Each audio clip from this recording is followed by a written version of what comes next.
Alright, we're doing a Frost Mage this time. Why do you I welcome Onora's rage. want to play Frost When the winds are Mage? still, I will suspect Let's just the take that off worst. too. The Tirai The shiver truth and is you don't want to play despair Frost Mage right must now. rally to free her and Frost the Mage people is, of our lives. Do what must be done to prepare them. Our combined forces will meet outside Nokodan Hold. I will the... await I can you spare there. no hunters for the Kanamatra now. The proto I'm not sure if it's quite the worst spec. When Balakar's warriors It's one of the worst specs we must currently retake our weapons of war for and both, drive the Nokodan. raids When and, soaks the ground, our purposes can where's our align. tank at? One of the worst specs for both,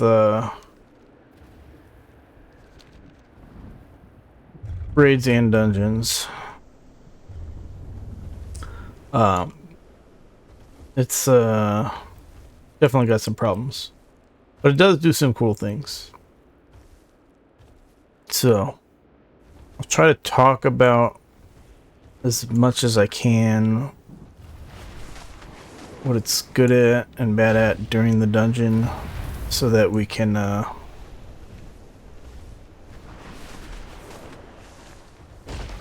try not to make the video too long.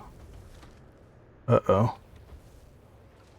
And our tank hasn't realized our buddy's got aggro over here. Gonna get interesting. So what Frost Mage is quite good at is AoE when there's lots of enemies to AoE. And they're all clumped up enough.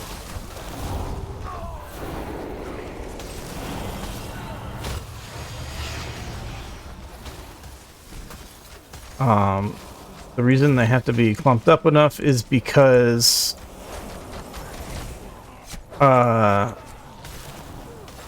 the design of your frozen orb, which is kind of your big 45-second, or sorry, 1 minute cooldown AoE, is that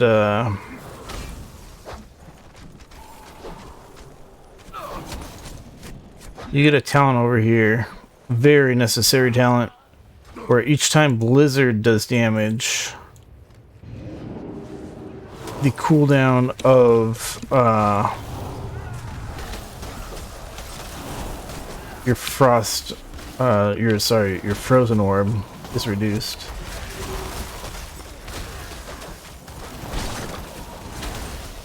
So the more enemies there are, the more hits that Blizzard gets, which means the more frozen orb cooldown you get. So Well done. Keep retaking if you the can weapons. keep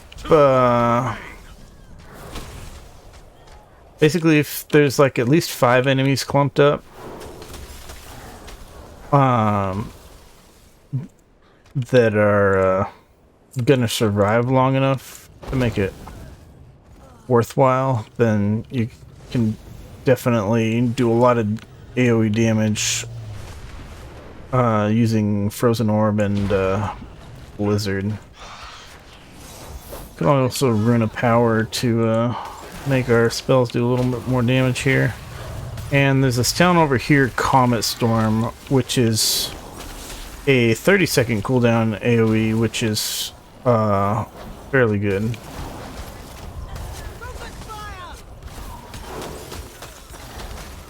That's pretty much it for Frost Mage AoE. Nearly there. See to the final weapon. After that, you're gonna be either casting some of your single target spells on like some of the tankier mobs generally in the monster pack, but you can also just spam Arcane Explosion. It's not that great, and you will run out of mana if you do that, but it's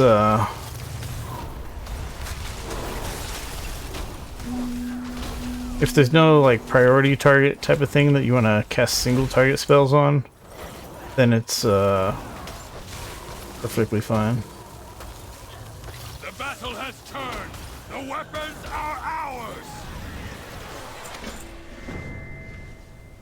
We want to kill these guys, I think. Worthless! I will dispose of the outside once I darkens. Granite has landed. I guess. Strike now. Die! This land is mine! Tremble before primal power!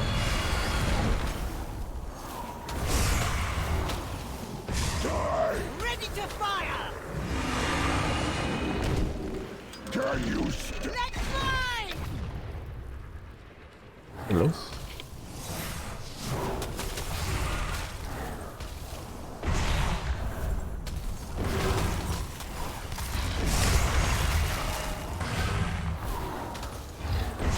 die? This land is mine! Tremble before primal power! Ready to fire! Hope we kill him. Die! This land Okay. is mine! These garnets! So the boss basically kills you over the course of like 5 seconds if you don't shoot him with the stupid little ballista things when he gets to full energy. So kind of sucked. We had to move over to shoot the first one in the middle of our icy veins, which is our 25%, sorry, 25-second 30% haste buff, which is kind of an avatar of the storm. the Frost Mage's big The storm must be quieted, and the elemental within it. big burst window Clan O'Neill can join the cooldown Mantra. thing. Their primalist allies have placed totems that protect this raging tempest. Find them and destroy them. Truly a blasphemous idol. So Continue your work. yeah. So these monster packs have kind of a leader type of dude.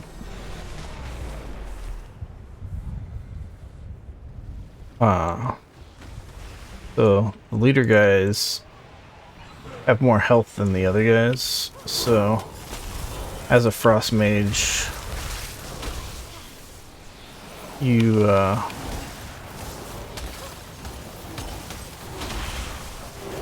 generally want to use your single target spells on that leader.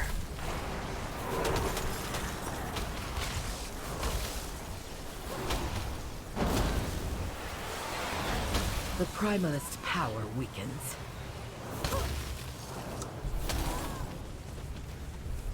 I'm not sure if I should have frozen orbed there. Sometimes decisions are difficult. So, wanna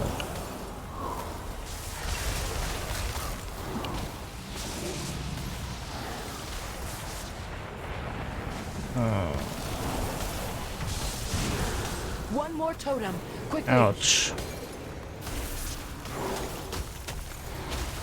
Great.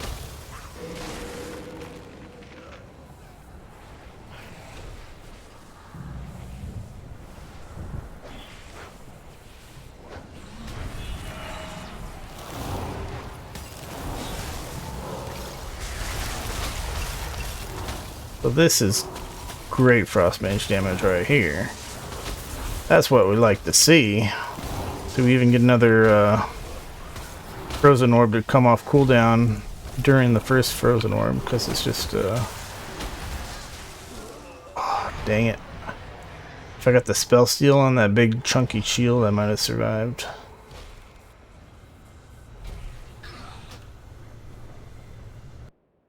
But yeah, we somehow aggroed extra dudes in there, so Great.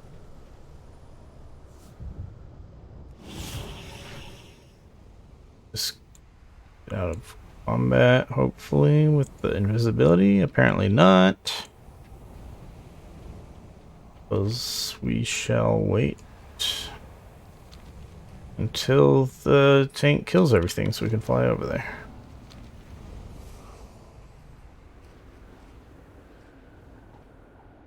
Usually invisibility gets you out of combat. Or in this case, greater invisibility. Regular invisibility is, makes you invisible over the course of a few seconds. So it gives enemies a chance to hit you before you become invisible, and then you don't drop combat. Whereas greater invisibility is instant invisibility, like a rogue vanish type of thing.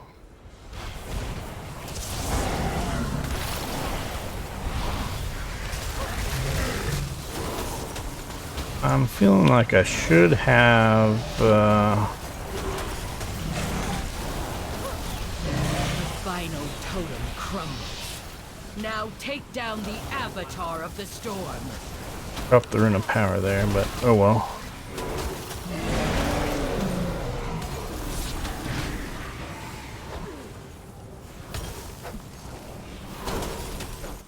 Very confused at what the healer is actually doing.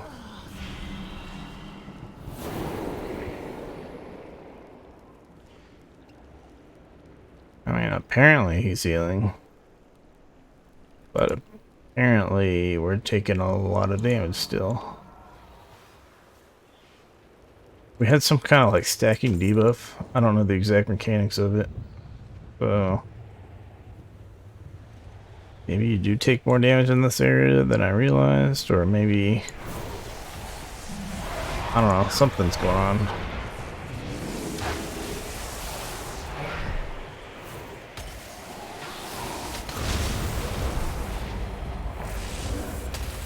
Let's do this.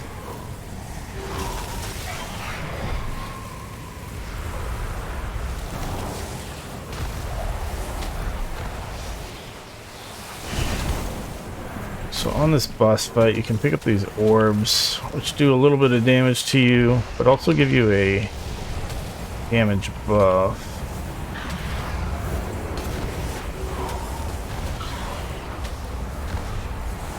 And it lasts a certain amount of time.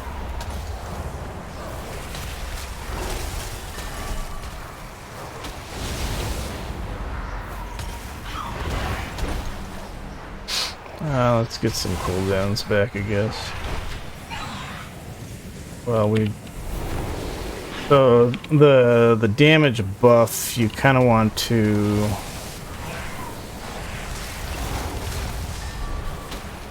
generally specifically here on heroic, you generally want to like grab more orbs before it expires so that you can back up that damage percent more and more. Like if you run around grabbing all the orbs real fast, you end up not doing damage, and then it's like kind of pointless. But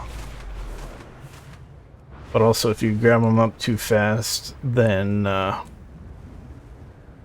the duration expires before you get the next ones that he shoots out, so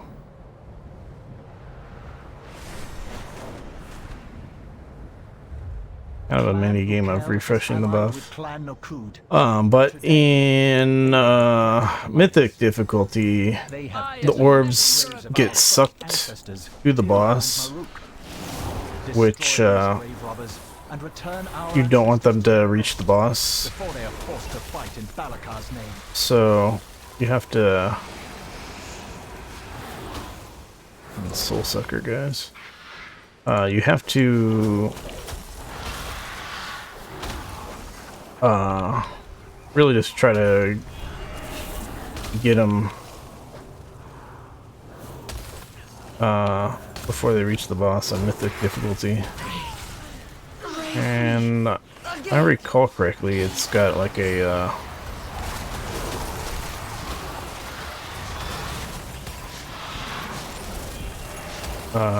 what's a stacking debuff type of thing that you take more and more damage from them. So it's not like one person can run around getting all of them. Eagles will feast on your Come on, tank. flesh. You got this. So yeah, really this is another one of those things where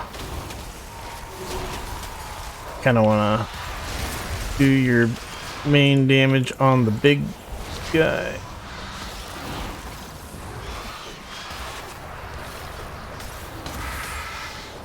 Your ice lances. That single target damage stuff. Raise me again.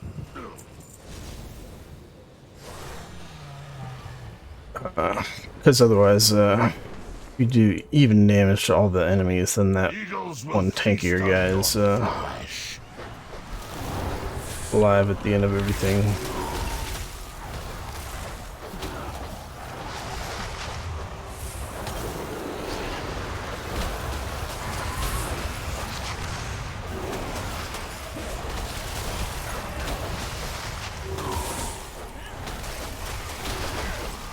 I totally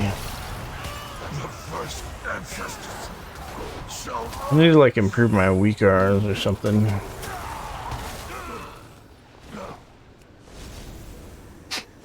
I tend to forget to after I cast Frozen Orb, I often forget to use Blizzard.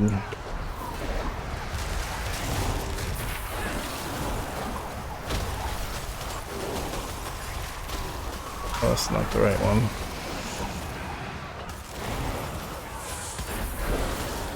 Where are you at? Yeah, that one.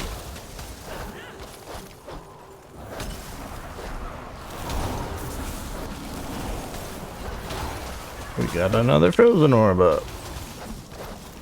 The first ancestors shall rise! Why has our rest been disturbed? So yeah. Talk talent stuff later, I guess. And damage rotations and stuff. Necromancers? On our sacred grounds? You shall pay for this. So the tank on this fight is supposed to tank the melee guy, the melee boss next to the ranged boss, basically. So if he does that,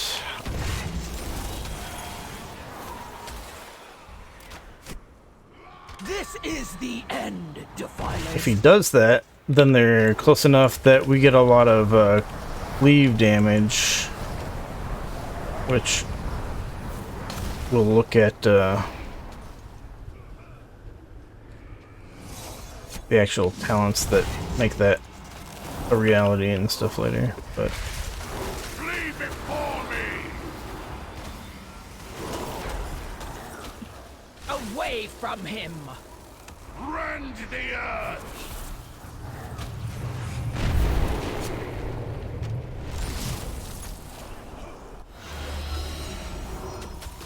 Flee before me.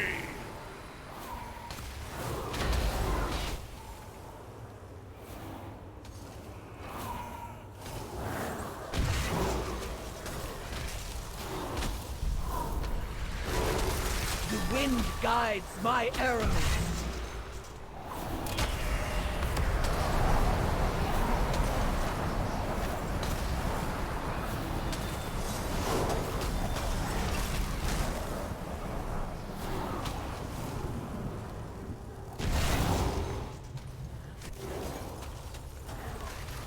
Flee before me. Peace at last. Protect my children.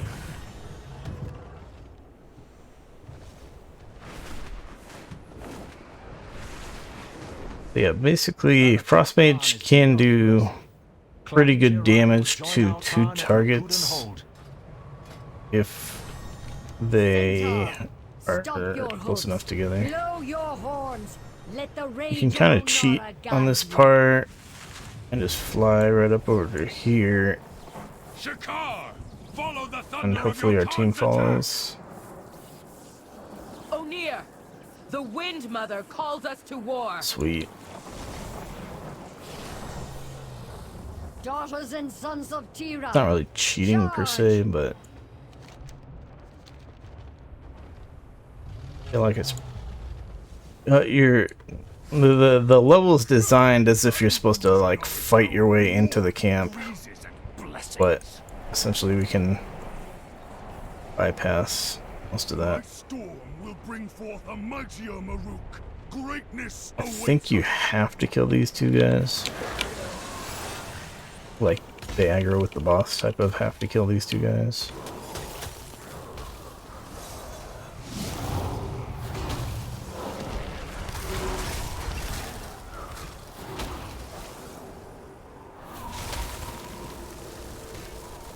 Dang it. That guy was too far away. My tab target to him didn't even work.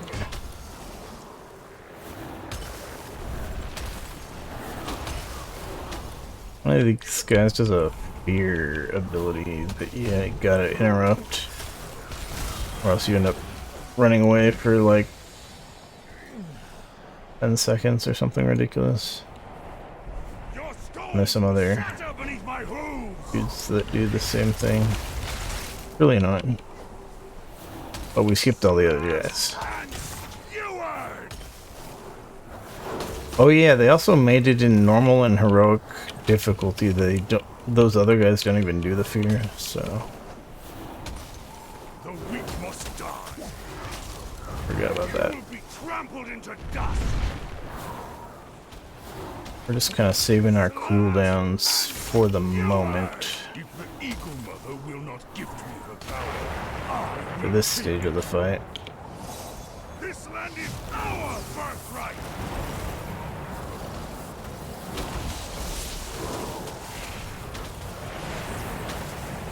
Whoops.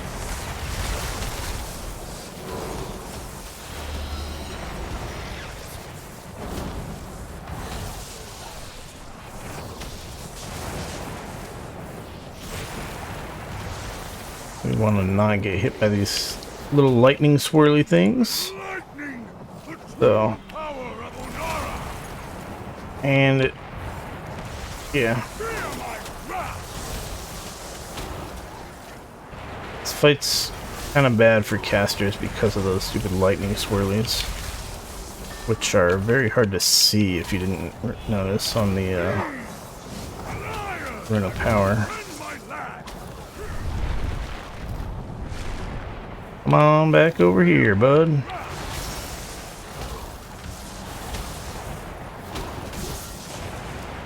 feeble yield to the strong.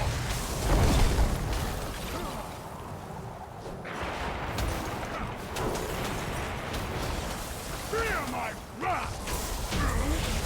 Ancestors. Check the rogue real quick. Ancestors, give me. Oh, interesting.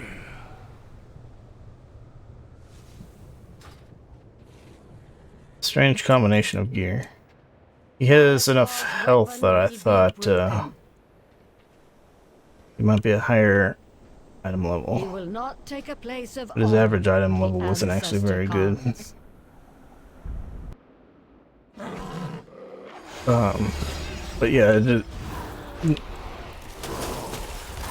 some classes have talents. Shit. I don't want this affecting the damage meter. I shouldn't have even engaged those guys.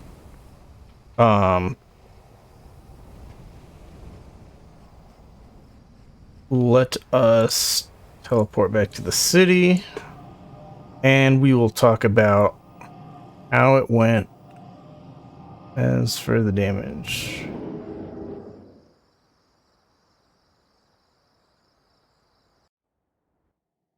Alright, so first boss fight, Granith. You can pretty much just stand still and deal lots of damage. Unless you have to run over to the ballista to shoot the boss like I did. Because you can't really count on your teammates to do it in a heroic dungeon, basically. Because usually the healer ends up doing that. And then like on mythic difficulty, there's also like adds that spawn that you have to kill before they destroy the ballista. It's a little bit more interesting on mythic. But yeah, so we didn't do as much damage there as we'd have liked to. But still did okay. Let's see. The Raging Tempest is that big old lightning boss. Your damage can vary a bit depending on the little orbs that you collect. It's a 5% damage buff per orb, which stacks up. And then we lost our stacks. I wasn't paying attention enough that it was expiring. And I needed to essentially stop casting to try to keep my stacks up if I wanted to do that. But again, just stand still for the most part. A little bit of movement, grabbing orbs. In Heroic Dungeon, though, you don't have to grab orbs at all. Because they don't like go to the boss like they do in Mythic. So, yeah. Nothing exciting. The Frost Mage is kind of decent at sustained single target damage. But like I said, or at least I hope I said, I think I said at the start of the video, is that it is one of the worst specs in the game right now, and to actually be competitive, if you look at specifically if you look at raid damage meters, Frost Mage needs like a 10% damage buff to be kind of average to above average. So it's yeah, it's fairly far behind the top specs. But in dungeon, usually AoE's a bit more important than in raids. So the Frost Mage's weakness in dungeon is really that you need the monsters clumped up really well so that you can do the frozen orb and then get all the frozen orb cooldown reduction with the blizzards. If you don't have lots of enemies clumped up, then you don't get enough frozen orb cooldown reduction from the blizzards, and you really do poorly. So as far as AoE goes, well, we'll talk more about AoE after we're done looking at the boss damage stuff. All right, so Tira and Maruk. Like I said, assuming that you get this talent down here, Splitting Ice, a lot of your damage for single targets will hit a second target. So when there's two enemies, in this case two bosses, that are next to each other, then we do a pretty good amount of damage to both of them. On that boss fight, they have like a shared health pool. Um, so, well, we can see on here.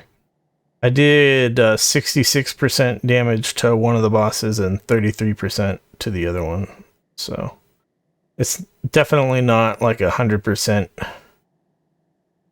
damage to the second target type of thing, but it's a very significant amount of damage. Which, because the Frost Mage is single target damage, to be like theoretically viable, has to be basically as good as all the other classes.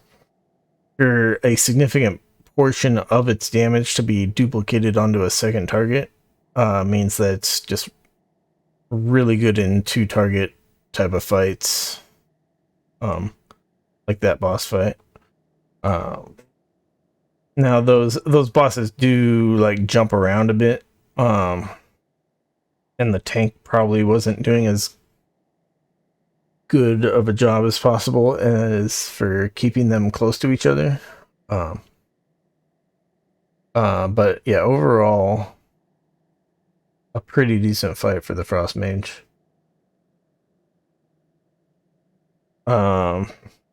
Definitely a better fight for ranged as opposed to melee, because of the fear that the melee boss guy does, and those stupid tornado arrow things that shoot out. Let's see, Balakar Khan is the final boss of that dungeon, and yeah, some of that fight really sucks for a Frost Mage. The start of the fight, I maybe should have popped my cooldowns at the start of the fight. Did I forget to time warp in there? I might have forgot to time warp. So yeah, Balakar Khan, he has that start of the boss fight where he's like really easy. And then he kind of like goes and gets powered up by the lightning in the intermission phase where you kill the ads, which are casting lightning bolts. The ads are spread out a bit too much to really do very well with Frozen Orb / Blizzard / Comet Storm. So Frost Mage isn't that great for that, but most classes aren't really going to be able to AoE enemies that are that far apart very well anyways. So it wasn't too bad. We did get a good amount of the two target damage in that phase. And then and then after you kill the ads, Balakar's got all like souped up lightning attacks and whatever, and the really annoying thing is the lightning, which there's those blue swirlies on the ground that zap you after a few seconds, and those we could actually look how much damage was taken by those.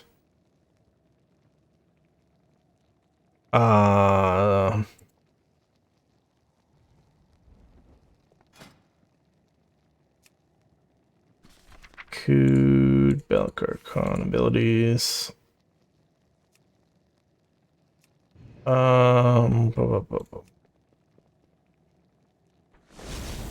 Lightning.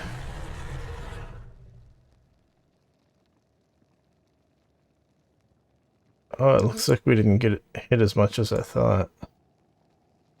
I did make it, but yeah. You really can't afford to get hit by it on Mythic. It'll almost one-shot you, if I recall correctly. So, you really have to move out of it. And for mages, on all mage specs, you really want the Rune of Power. It's been really annoying as far as balance is concerned. Is the other talents in the old talent system have not been competitive with Rune of Power, and in the new talent system,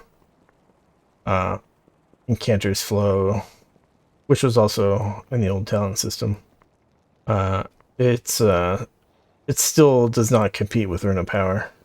So you have to get that, which means you have to stand still,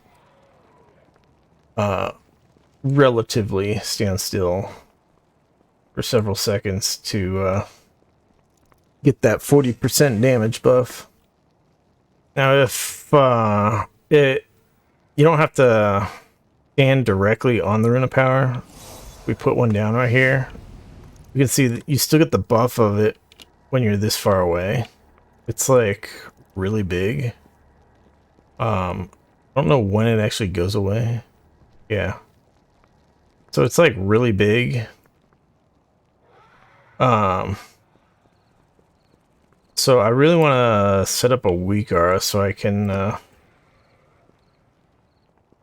just have something on my screen that's like, oh, I'm still technically in it, so that I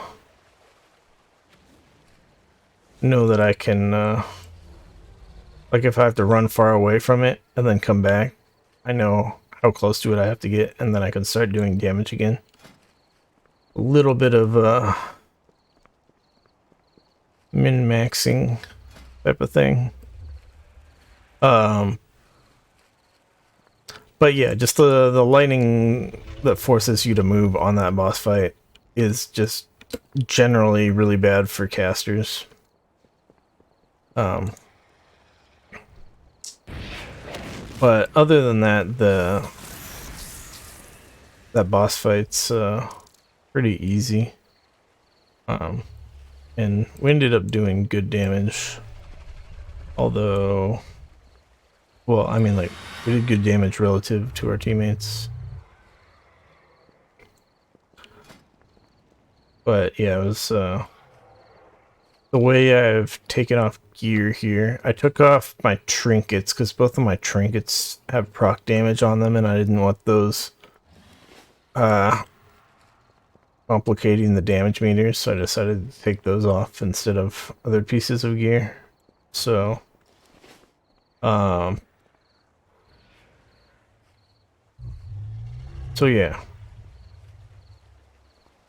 that's pretty much what happened on the boss fights. Now let's actually look at our overall damage. We accidentally did 171,000 damage right after we got out of the damage, or right after we got out of the dungeon. So keep that in mind when we are looking at our overall data here. 171,000 damage isn't a lot in the grand scheme of things. It's like 0.17 million. So basically I did 20.5 million damage in that dungeon.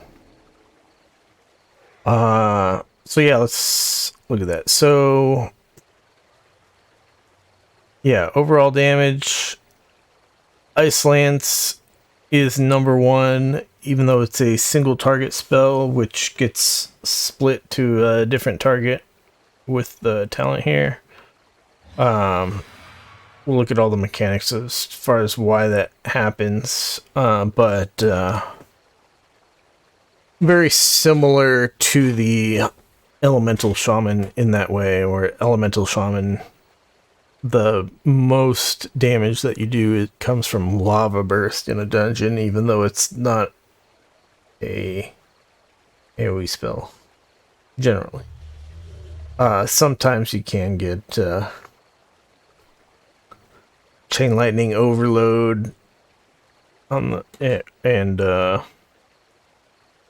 Earthquake really high up there on the damage for the Elemental Shaman. But Generally, Lava Burst is top, and similar here with the Frost Mage. Ice Lance is top.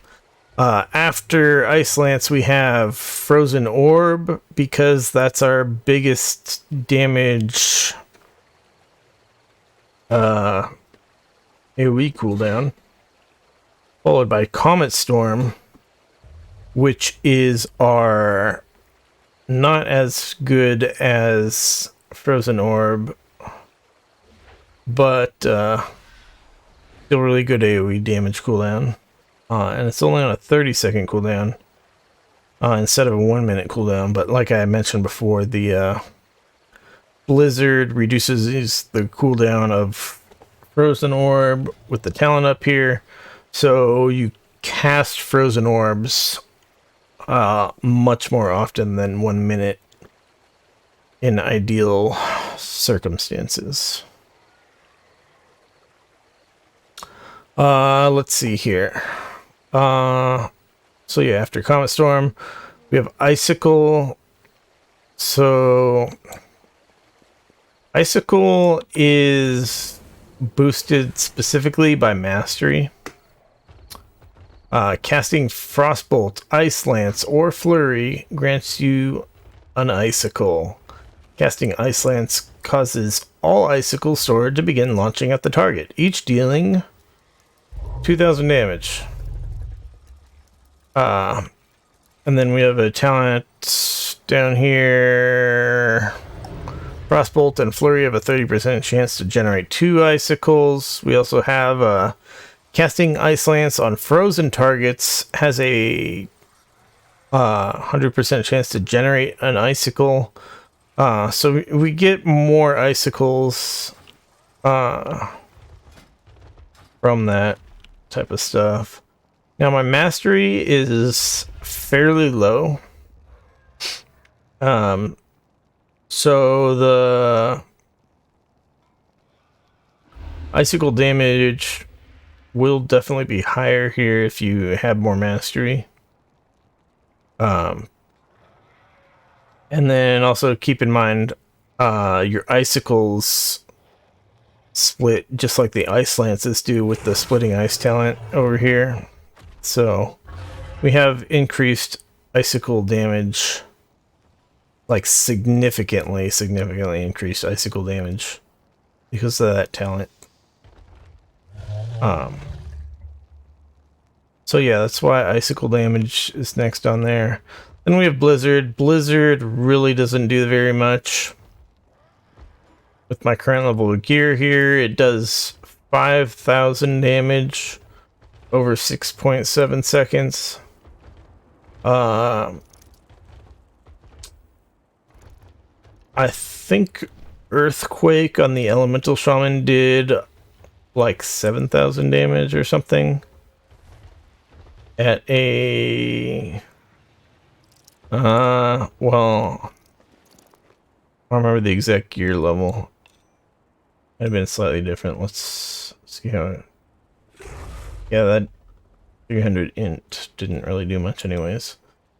So yeah, the Blizzard's not very good as far as damage goes at 5,000 damage.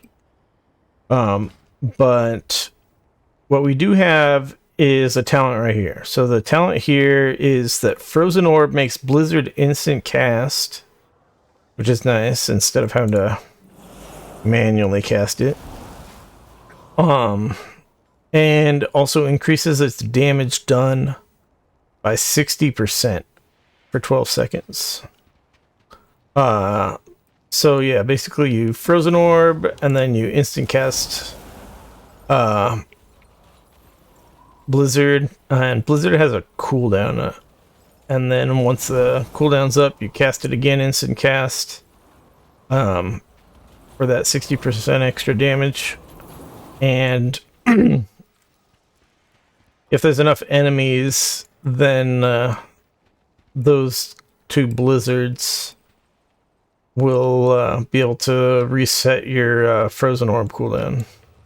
So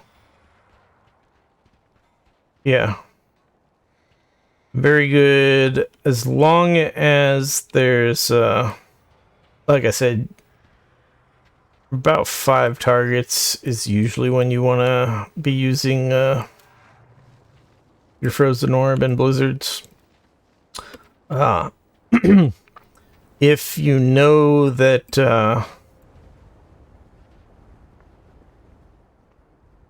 if you're doing like a tough monster pack or something, you know you're not going to come up against 5 or more monsters for a little bit, then it's like you might as well use your Frozen Orb anyways. But it's just not ideal in those circumstances. Alright. Yeah, overall damage. Flurry comes after Blizzard. Flurry got reworked from the old style of it. It used to be a channeled ability, and then your Frozen Orb would proc... sorry, not your Frozen Orb. Your Frostbolt would proc something called Brain Freeze.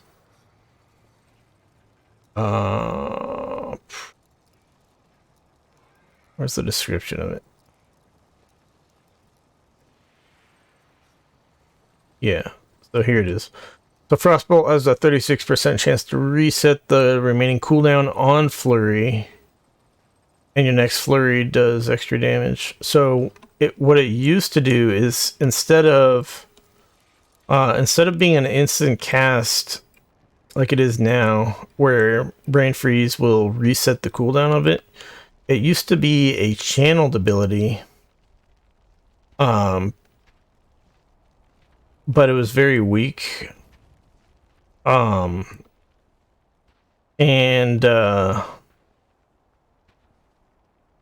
then the Brain Freeze proc from your Frostbolt made it cast faster, and also apply something called Winter's Chill to the enemies. So once upon a time it applied only 1 stack of Winter's Chill, but then they made it apply 2 stacks of Winter's Chill. But now it's but yeah, now that they changed it with the Dragonflight to being an instant cast instead of a channeled ability. It's definitely better for PvP because it can't get interrupted. But also it just always applies Winter's Chill instead of needing the Brain Freeze. But it's a 30-second cooldown, so you're not casting it like all the time. But because you can get cooldown resets for it, you're still casting it kind of a lot, and you're pretty much casting it as much as you can, unless you're specifically unless like the last enemy of the monster pack is like almost dead or something. Because the Winter's Chill, what it does is like I said, it's 2 debuffs these days on the enemies. Is it makes enemies take it makes enemies act as if they're frozen as far as damage calculations goes. They aren't actually frozen. But the reason this is important is you get a talent up here high on the Frost Mage tree, which is that your spells have super high critical strike chance against frozen enemies. And then the other thing with that is specifically your Ice Lance spell. Ice Lance damage is tripled against frozen enemies. So Ice Lance doesn't do very much damage. It's a little instant cast thing, which, as we talked about earlier, it also shoots out your little icicles that you built up primarily through casting Frostbolts. But So yeah, if your enemy is frozen, your Ice Lance will do triple damage plus your spell will have that super high crit chance. So it's 1.5 times your crit chance plus 50%. So if I had 20% crit chance, it would be 1.5 times that, which is 30% plus 50% for a total of 80% crit chance against frozen targets. So you crit the vast majority of the time against frozen targets. And basically, because Ice Lance damage is tripled against frozen targets, you really never want to use it against non-frozen targets. Similar to the Elemental Shaman, how you pretty much only want to use Lava Burst when the enemy has Flame Shock on them. Very similar as far as that goes. So if we look at our Ice Lances here, we ended up with a 67.8% crit chance overall, or a percentage of crits overall with the Ice Lance. A part of that is because our splitting ice, so if like one of these guys was frozen and one of them was not frozen, and I cast Ice Lance, the one that hits the guy that's frozen will have the 80% crit chance, but the one that hits the other guy who's not frozen will only have the regular crit chance. And also because he's not frozen, it won't have the triple damage to it. So your Ice Lance damage will kind of vary a lot.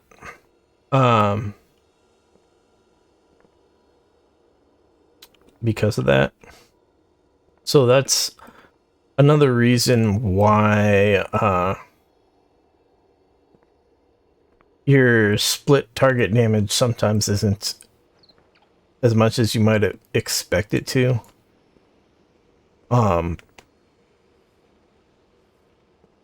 Because yeah, so a lot of enemies literally can't be frozen. Because you can freeze enemies with like Frost Nova, or there's a talent where Cone of Cold freezes enemies, or there's this other talent. So here's the talent for Cone of Cold freezes enemies. There's this other talent here, Ice Nova, which actually does a decent little amount of AoE damage. As far as instant cast AoE damage goes, it's actually really quite good. For just a 25-second cooldown. It's a very short freeze in place though. It's only 2 seconds. So because you have the global cooldown, which is like 1.5 seconds for instant cast spells, that means after you cast this, you only have half a second for your Ice Lance to hit them for them to still be frozen. Which means, because Ice Lance is a projectile, it has travel time, you generally won't still hit them with the Ice Lance while they're frozen. So that one's not so great.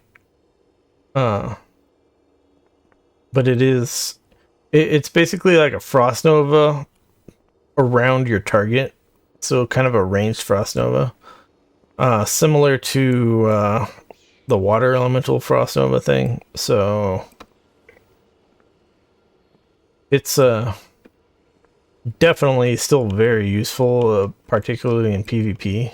And like I said, the damage on it is reasonably good. Not nearly as much as like Comet Storm. Like it's a bit less than half a Comet Storm, but it's still fairly decent. Just not something you can spam. Like, it's more than a blizzard. So, yeah. Let's see. Oh yeah, we kind of got way off track there. So, Flurry is like actually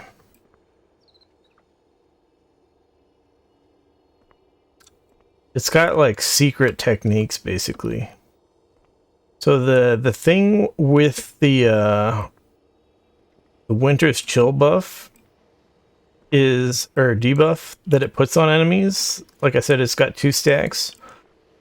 So since they act like frozen, you can flurry and you can just do 2 ice lances and you'll get pretty decent damage from that.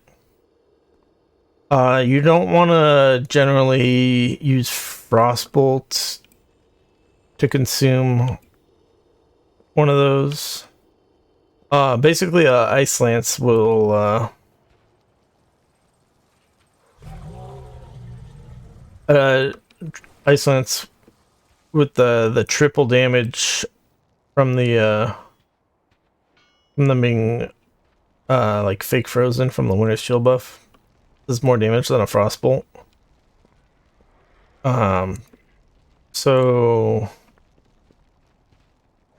yeah, you sort of don't want to waste a Frostbolt on the Winter's Chill debuff, but sort of the secret tech that goes with Flurry is that other spells will work with Winter's Chill.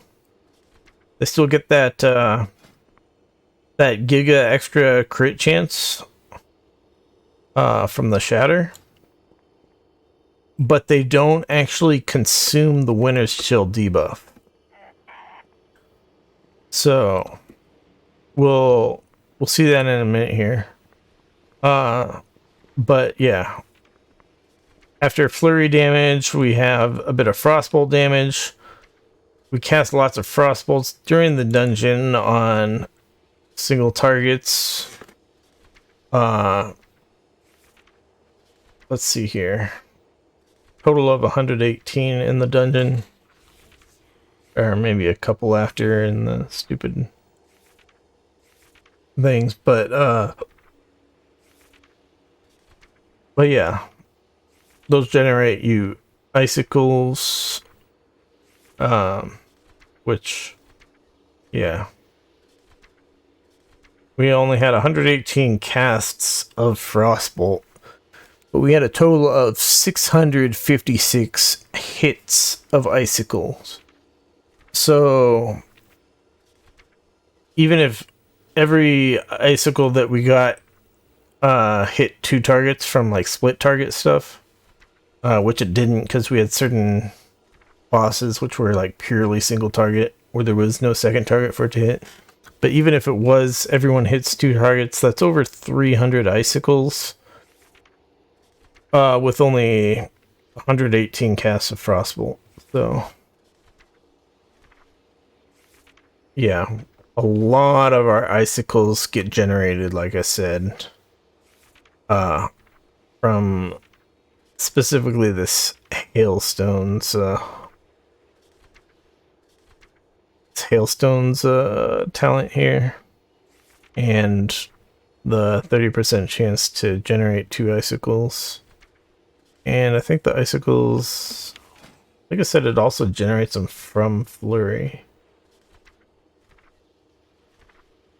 Apparently from Ice Lance too, according to the description here.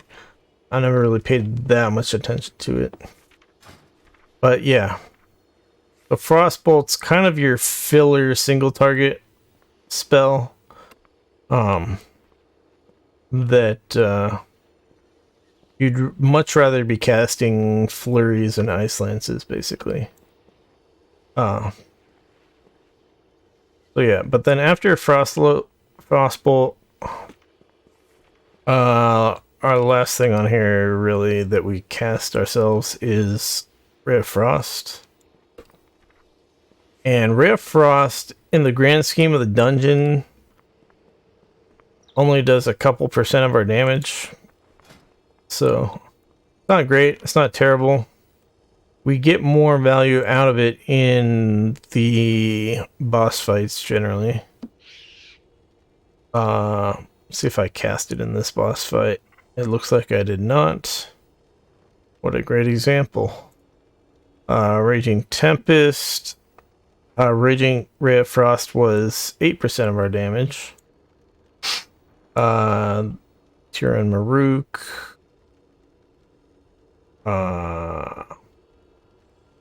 I screwed up on that one. Actually, let's go back to Raging Tempest real quick here. Ray of Frost. Yeah, so I cast it one time. And I got 3 crits out of it. Total damage of 125,000.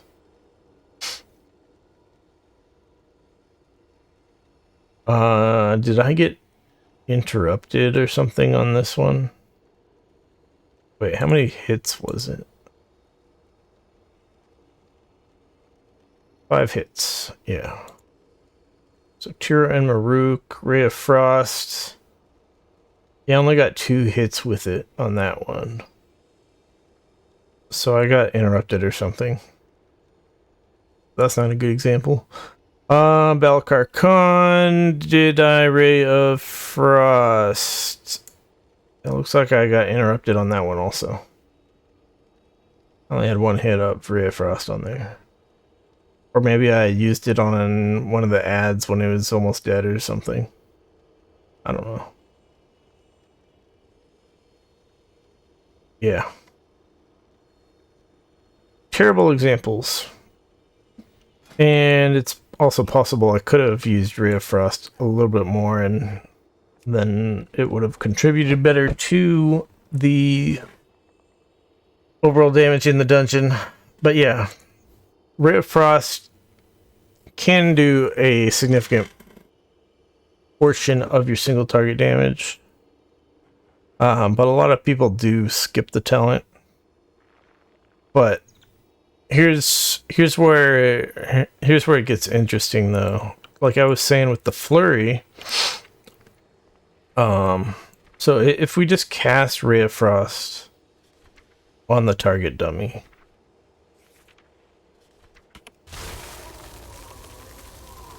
we see a bunch of ticks for... That's kind of weird. It was like went up over time. Oh yeah, we have a talent.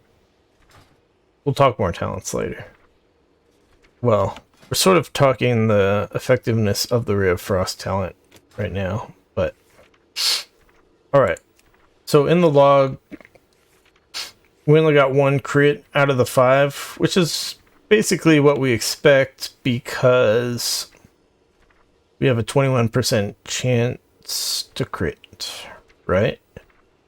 So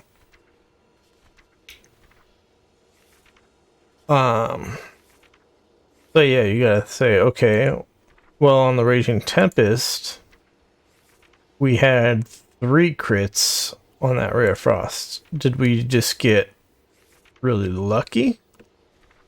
And really the answer there is no.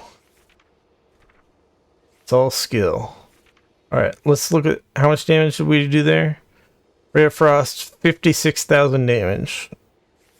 And now what we're going to do this time is we're going to flurry the enemy. And it's going to put the 2 stacks of Winter's Chill debuff on the enemy. And we're going to Ray of Frost. And the Ray of Frost is going to crit more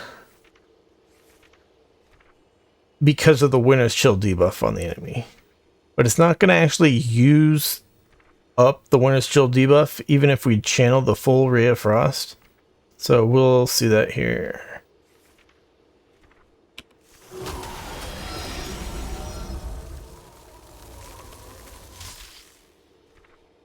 So that worked out well. So what we got there was 4 crits on the Ray of Frost and only 1 normal hit. So instead of 56,000 Ray of Frost damage,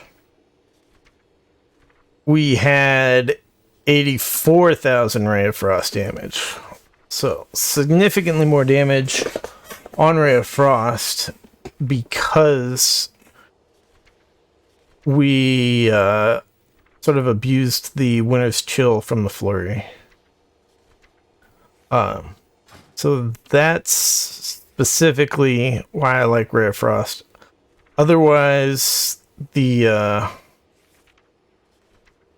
damage on it's definitely not good enough. And even with the Winter's Chill, it's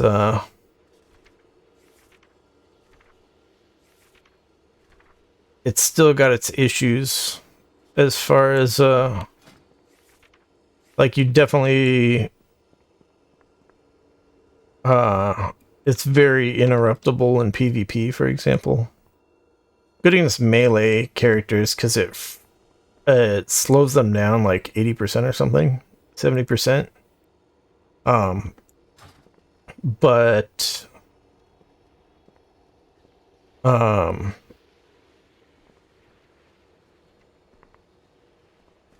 yeah, it's also over the course of 4.2 seconds. So if you have to move, it just really sucks. But yeah, it can do quite good damage when using with the Winter's Chill. And I think Comet Storm works the same way. Let's just try that real quick. We're gonna we're gonna Comet Storm. Well, we can probably Flurry and then Comet Storm. Let's see.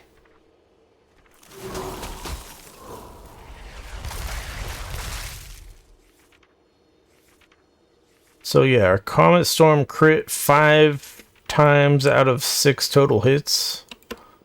So yeah, I'm pretty sure Comet Storm also works with the Winter's Chill debuff. Obviously, Comet Storm's an AoE ability, so it's basically better used in AoE situations.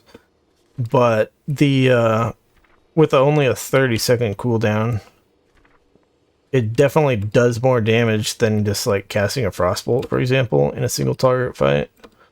But like even without using the Winter's Chill on it type of thing.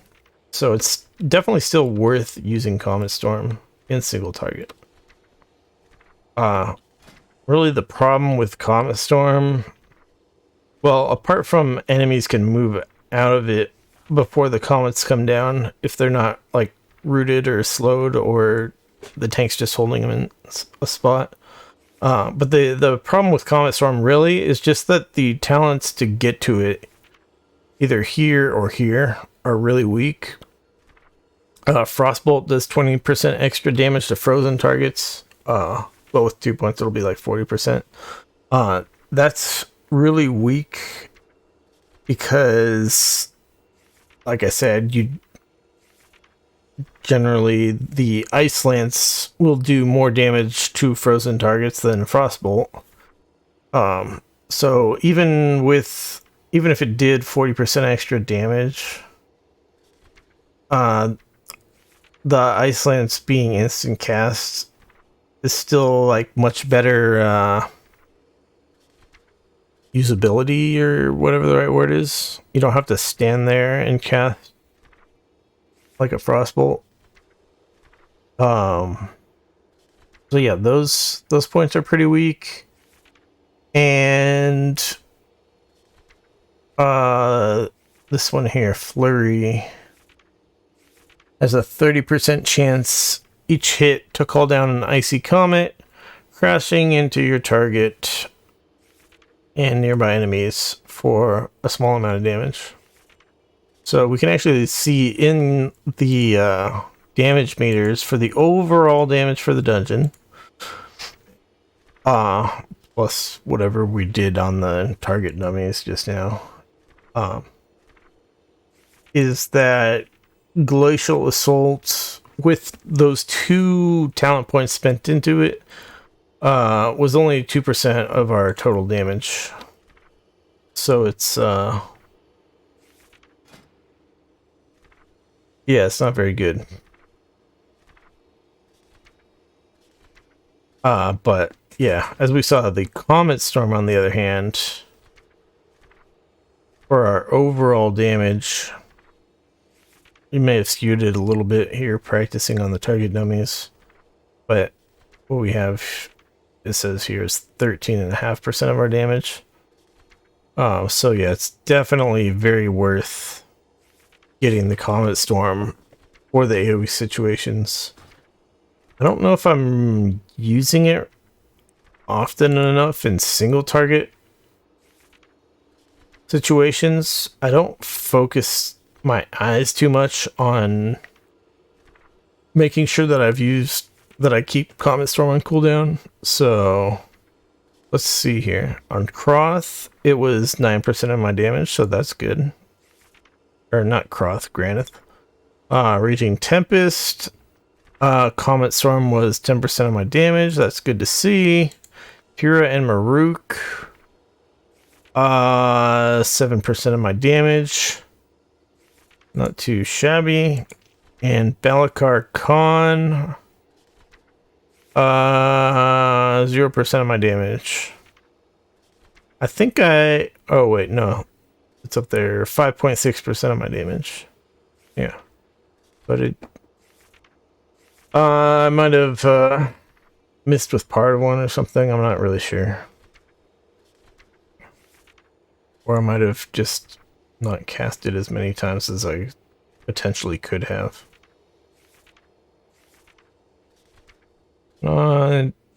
Yeah. You cast a good amount, it looks like. Maybe our Ice Lances, you can see here on that fight,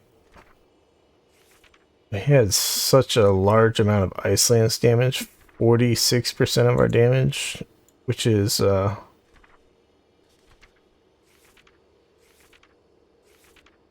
definitely higher than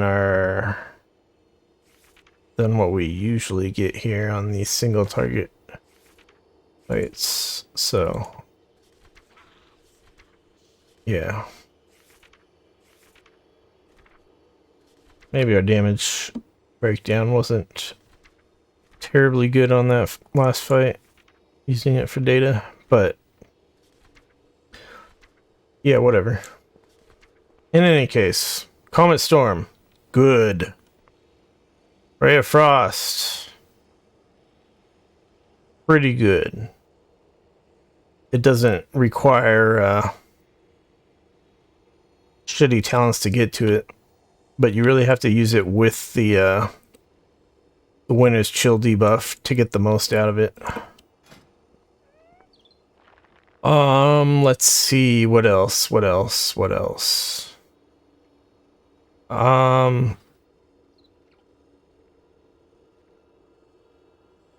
Yeah, let's just talk rotation stuff real quick. Again, sort of. I've mostly covered this. But so for single target damage, you are casting some Frostbolts as you wish to build up your icicles, which float above your head. And if you get more than 5 icicles, one will just shoot out automatically. Now, you can shoot your icicles out with Ice Lance. Like when you Ice Lance, it'll shoot out all your icicles. If the enemy's still alive, it stops shooting your icicles if the enemy dies. So that's a nice quality of life type of thing. But specifically, there's a talent down here called Glacial Spike, which is a 2.5 second cast time. This is a spell that I chose not to get, by the way. So a 2.5 second cast, which gathers up all your icicles damage plus 22,000 damage and just nukes your target basically. Now, and this changes ice lance to not shoot your icicles out, so that you can more easily group them up or whatever. But I don't like that talent. Because 2.5 second cast time means you're standing still even more. Like, when you flurry an enemy, if you are going to use Ice Lance for both your Winter's Chill debuffs, your flurry's instant cast, and both your Ice Lances are instant cast. So you have a bit of movement you can do during that time. But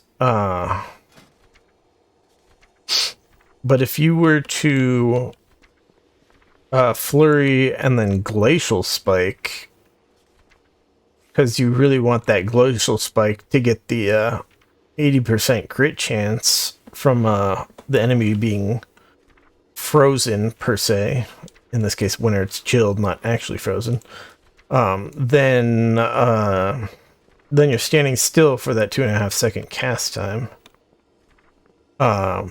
So yeah, it's kind of less user-friendly to go with the glacial spike. Now the glacial spike does work with splitting ice. By the way, the splitting ice tooltip, they buffed Frost Mage like a few weeks ago. But they said in the patch notes the tooltip won't show the new value yet, which is the Ice Lance on icicles do, I think it's 80% of damage to the secondary targets now instead of 65% like it currently says. But Glacial Spike also splits with the splitting ice talent. So if I were to get Glacial Spike, it will hit 2 targets if there's 2 targets. So it is definitely a very big chunk of damage if those targets are frozen so that it crits. Well, they don't have to be frozen for it to crit, but if it crits, it's definitely a very big chunk of damage. But less user-friendly. Kind of similar to the Elemental Shaman, using how I use Earthshock instead of Elemental Blast. Similar how that goes. Earthshock's like half the damage, but it's instant cast. Just more much more user friendly. But yeah, anyways, so yeah, I'm not using Glacial Spike.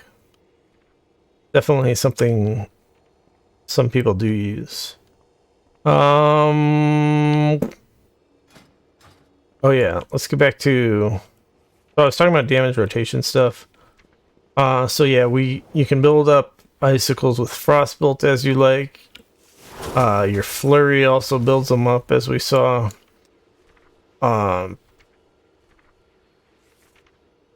But yeah, you want to use Ice Lance on frozen targets. You can freeze targets with Frost Nova, and then Ice Lance damage may or may not break the Frost Nova. We have the talents down here somewhere for Frost Nova can withstand extra damage before breaking, so that's great. But generally in dungeons, there's a lot of enemies that are immune to Frost Nova and other root type of the spells. But also the damage of your teammates will break the root anyways. So it's not useful in dungeons in a lot of situations. to be like trying to rely on Frost Nova freezing on similar for the Cone of Cold freeze. So that's why we mostly rely on using lots of flurries and using the Winter's Chills on the Ice Lances. Alright. So yeah, when your flurry is on cooldown and then the enemy is no longer frozen, then you can cast Frost bolts up and get your ideally your brain freeze procs, but you also got this other proc that you can get called Fingers of Frost. So Fingers of Frost causes your next Ice Lance to deal damage as if the target were frozen. So the regular Blizzard UI has different spell alerts for this. So for me, this one in the center here is the Brain Freeze one, which is the flurry one. And the little ones on the left here are the Fingers of Frost. So right now I have two icicles that will act... sorry, not icicles, ice lances that will act as if the target's frozen. So, we cast lots of extra ice lances because of the Fingers of Frost. Like if we look at Granith, the first boss in the dungeon, for example, we got auras. We got a total of 8 plus 8. Probably 16 charges of Fingers of Frost in that boss fight. So we get to essentially shoot 16 guaranteed triple damage and 80% crit chance Ice Lances because of that. Now obviously we used more Ice Lances than that, probably. Because we also are using the flurry to put Winter's Chill on the enemy so that we can use more Ice Lances. So yeah, we get a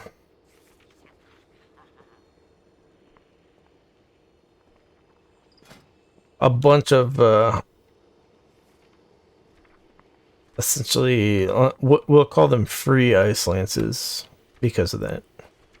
When I say free Ice Lances, I mean an Ice Lance that is going to hit the target as if it's frozen. Sometimes you'll use Ice Lances on extremely low, like 1% health targets that are not frozen, just to finish them off. Usually, though, you want to use Fire Blast instead. Fire Blast will do a little bit more damage, and also it won't shoot off all your icicles. So, yeah. It's kind of a... There's things to consider when it comes to just finishing off targets, or if your teammates are just going to finish off the target, you might not want to cast anything at all. So, but yeah. Anyways, so yeah, single target rotation. Kind of when you're really pulling out all the stops, you're gonna use your Rune of Power, which is 40% extra damage for 12 seconds. You're gonna use your Icy Veins, which is 30% haste for 25 seconds, and specifically, the way Rune of Power works is it also makes it so when you cast Icy Veins, you also get Rune of Power at your location. So that's another 12 seconds of Runa power on top of this 12 seconds. Ideally, you cast Icy Veins first. You get that Runa power, and then your Runa power. Sorry, your Runa power. Yeah, your Runa power from Icy Veins expires halfway through Icy Veins. So ideally, you can then cast the other Runa power real quick, and essentially have Runa power up the entire duration of Icy Veins. Whereas if you were to cast Runa power first and then Icy Veins, then your first Runa power, you don't have the 30% haste buff. Now, usually things don't work out perfectly because you gotta move around a bit from boss mechanics anyways. So things usually don't work out perfectly, but that's kind of the ideal, is the Icy Veins Runa power and then Runa power. But yeah, you do those things, you do your flurry, you do your Comet Storm and your Ray of Frost and your Frozen Orb, single target. You're not I don't think you're gonna Blizzard.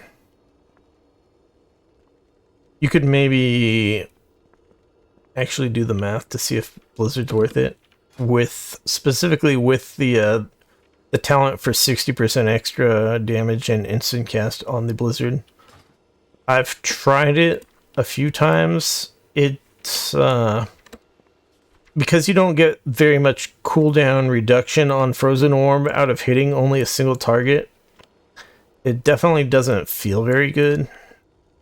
It might still technically be worth it. Just because Frostbolt's fairly weak. But you do have to consider Frostbolt does give you an icicle, and with the talent over here for a chance at 2 icicles, so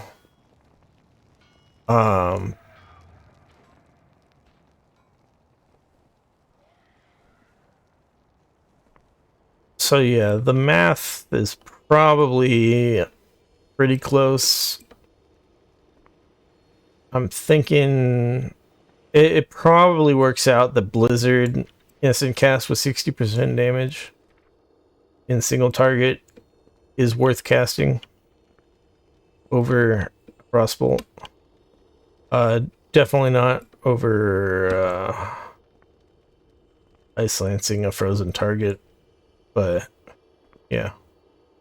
Anyways, so yeah.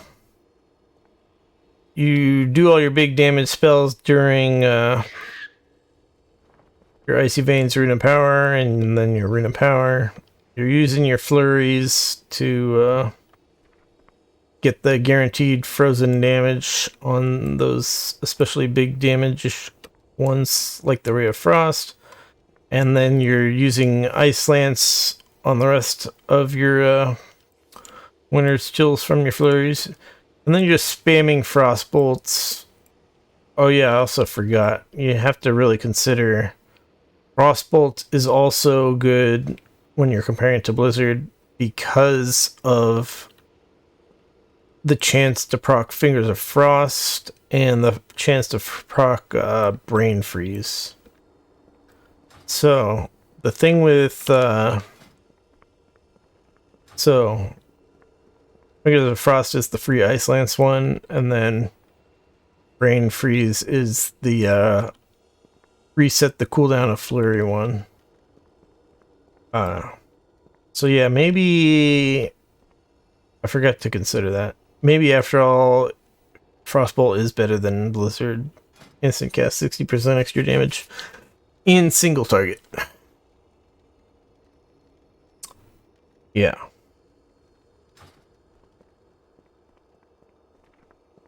Anyways,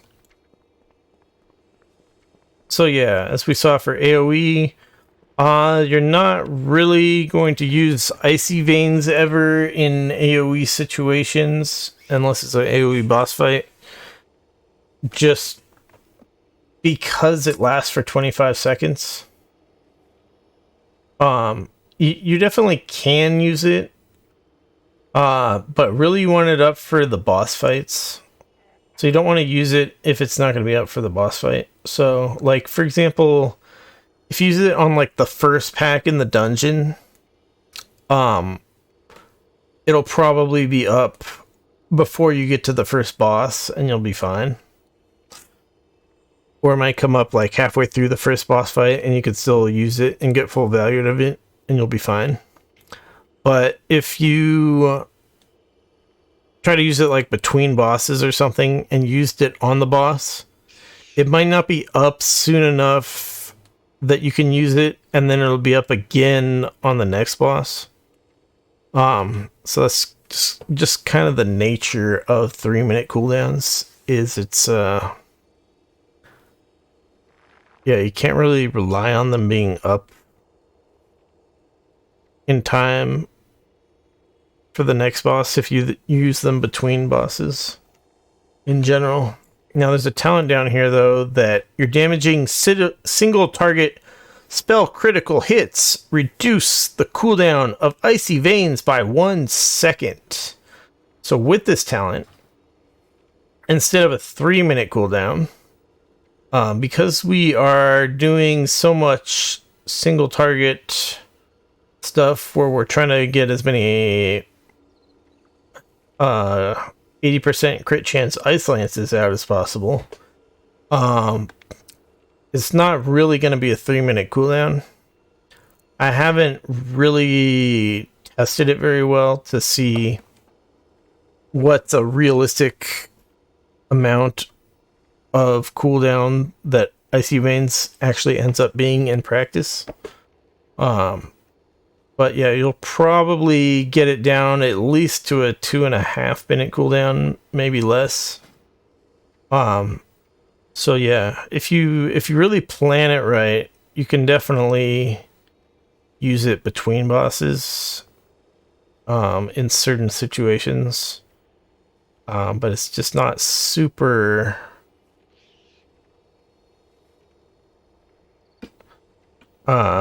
You'd have to do a lot of testing to see how that well it works out, I guess.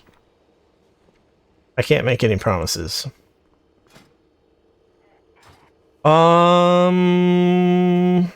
Yeah. So anyways, so yeah, for AoE trash pack stuff between bosses, Rune of Power is only a 45-second cooldown.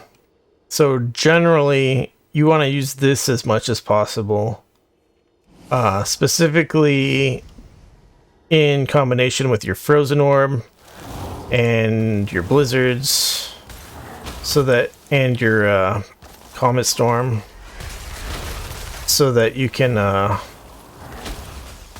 do a whole bunch of AoE damage. And you see here at the end of our fight there, well, we did pretty good AoE damage, but specifically our Frozen Orb also came back up off a cooldown, just because the enemies here are grouped up very nicely to be able to get lots of cooldown reduction from the Blizzard. You can actually look here. How many hits did Blizzard get? 90 hits of Blizzard. That's 45 from each Blizzard, which is 9 hits from Blizzard per target. Blizzard reduces the cooldown of Frozen Orb by 0.5 seconds per hit. So 90 hits total at 0.5 seconds per hit is 45 seconds of cooldown reduction on Frozen Orb. Blizzard lasts so for a 1-minute cooldown with 45-second cooldown reduction from 5 targets, obviously, is 15 seconds of actual cooldown on the Frozen Orb, which comes from 2 Blizzards. So if we use the blizzard right away, after we cast the frozen orb, and then right away as it comes up off a cooldown, that's going to use about 14 seconds of time. So essentially your frozen orb comes up off of cooldown in a 5-target situation right at the end of the second blizzard. So it works out very nicely as far as the numbers goes for a 5-target fight. But that also means if there's fewer targets or targets start dying, then your frozen orb will not be up again right away. So that's why specifically it works out really well if there's at least 5 targets clumped up. Then you got that frozen orb doing lots of damage. Your blizzard's doing okay damage. Your comet storm's doing all right.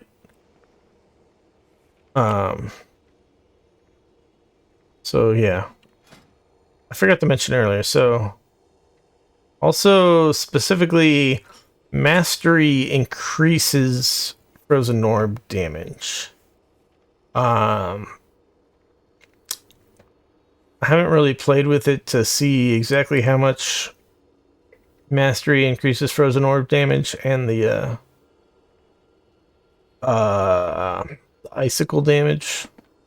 So I don't know if mastery is really a good stat or not on the Frost Mage. So yeah. Also the way so let's talk stat weights real quick here. Haste. I feel like haste isn't that good. I have relatively a lot of haste on this character, and crit, relatively little mastery and versatility. But so haste seems like it would be really good generally, except that it doesn't really help you get your frozen orb off cooldown faster. It does affect the cooldown of Blizzard, so, and the duration of Blizzard, so it kind of helps in that way. Theoretically, if you were to be using actual casting blizzards instead of the instant cast 60% increased damage ones that you get from the talent after using the frozen orb. But but it doesn't really matter having slightly less duration and cooldown of your blizzard. So and then also your Comet Storm and your Ray of Frost, those cooldowns are also not reduced by haste. Neither is your Rune of Power. Your Icy Veins cooldown actually sort of is reduced by haste. With the talent here where your single target critical hits reduce the cooldown of Icy Veins. So, but sort of one of the things I also don't like about haste so much is that these things, crit, haste, mastery, versatility, like in general, they are essentially damage multipliers. They like kind of multiply with each other. So it's generally good to have a bunch of each of them, or I should say some of each of them instead of a bunch of just one of them. Sort of a diminishing returns type of thing. But specifically, because Icy Veins gives you 30% haste, and Time Warp gives you 30% haste. You sort of get a diminishing returns when you combine those with your own haste from gear. So that's why I feel like haste may not be that great on a Frost Mage, but I'm really not sure, because like I said, I don't know how well mastery actually scales as far as numbers goes. I haven't tried changing how much mastery I have and doing any calculations or anything like that to figure out, okay, this increases Frozen Orb damage by this much percent, and then Frozen Orb is this much percent of my total damage, so that it's, and the icicles are this much percent of my total damage, so it's like worth this much compared to haste and crit. So it's hard to, without really doing the math, I don't know if mastery is good. And then also similar with critical strike. Critical strike is generally a good thing, but if you actually look at it, shatter, so multiplies the critical strike chance of your spells against frozen targets by 1.5 and adds additional 50% crit chance. You might say, okay, great, we get 50% extra crit chance against frozen targets. Sorry, I didn't phrase it the way that properly describes what I'm trying to say. So the multiply your crit chance times 1.5 is 50%. That means that this is increased by 50%. Like I said, a 30% crit chance plus the 50% crit chance for a 80% crit chance against frozen targets. But so you might say, okay, that means that we are getting extra value out of critical strike. But let me bring up a calculator here. But relatively, what happens? Let's say we had 0% crit chance. Now, against frozen targets, if we have 0% crit chance, it'll multiply 0 by 1.5, and then it'll add 50% crit chance. So we'll have a 50% crit chance against frozen targets. Now, if we have 20% crit chance,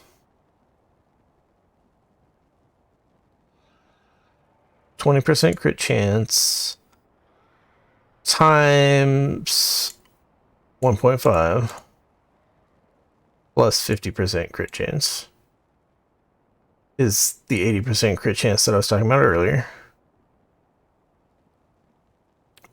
Well, so if we look at that specifically, normally, let me put this way. Normally, a 20% crit chance, because crits are double damage, except for there's like a skill on the rogue and on a frost decay that those skills deal like 4 times damage with crits instead of the regular 2 times damage or something. And of course with the elemental shaman we have 2.5 times crit damage, but everybody else basically has a 2 times damage for crits, right? So normally 20% crit chance means you have, say we do 100 damage, and then suddenly we have 20% crit chance. Then the expected damage is 20% of the time it's going to do double damage, right? So, and then 80% of the time it'll do a non-crit. So it'll be 100 damage times 0.8 for the non-crits plus 200 times 0.2. That's the 20% chance to do 200 damage, which is the crit damage. So it works out to be that your crit chance is directly increasing your damage, basically, when crits are 2 times damage. But what we have here is when we are specifically looking at against frozen targets, which is going to be some portion of our damage. I don't know what portion of our damage that actually ends up being, but some portion of our damage, if we have 0% crit chance, it's going to have that 50% crit chance, right? Anyways, so if we do that, we have 50% of the time is going to be a non-crit, and then against frozen targets we're talking about. And then 50% of the time it's going to do the double damage times 0.5. So that's expected 150 average damage against frozen targets for that situation. But if we have 20% crit chance against frozen targets, it gets multiplied by 1.5 plus 50 is the 80% that we calculated earlier. Oops. But what happens then is from that 20% crit chance that we got, we have against frozen targets, we have 80% crit chance, which is a 20%, times 0.2, a 20% chance. Oh, this thing didn't work out right. Sorry.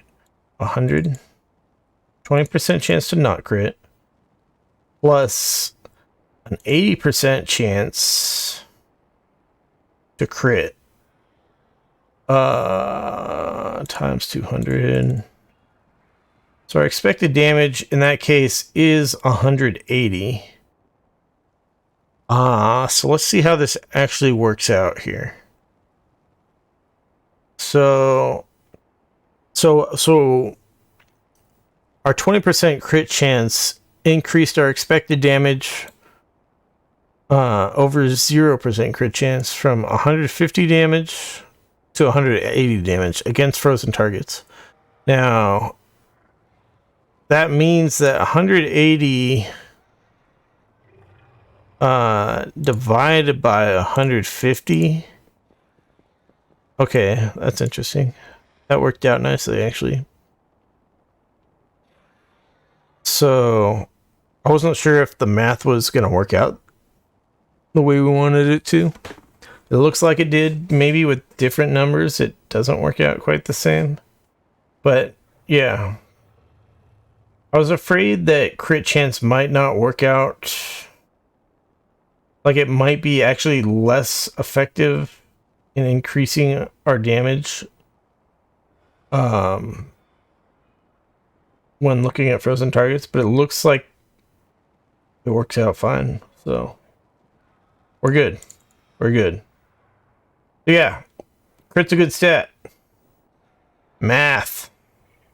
Anyways, I mean, the actual percentage as far as crit percentage from rating compared to haste, it might not actually be the best anyways, but yeah, it seems like crit and haste are good. Like I said, I don't know if mastery's good. Because Mastery specifically increases Frozen Orb damage, and Frozen Orb's like your biggest portion of your AoE damage.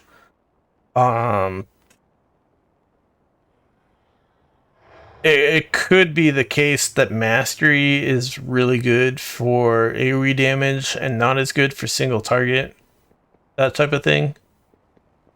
But it also increases icicle damage, so it really depends on the scaling as to how good Mastery is or not. And then versatility, essentially there's never any way versatility is a good stat for a DPS if you're just trying to do damage. Use it in PvP because you take less damage, but generally versatility is not a good stat.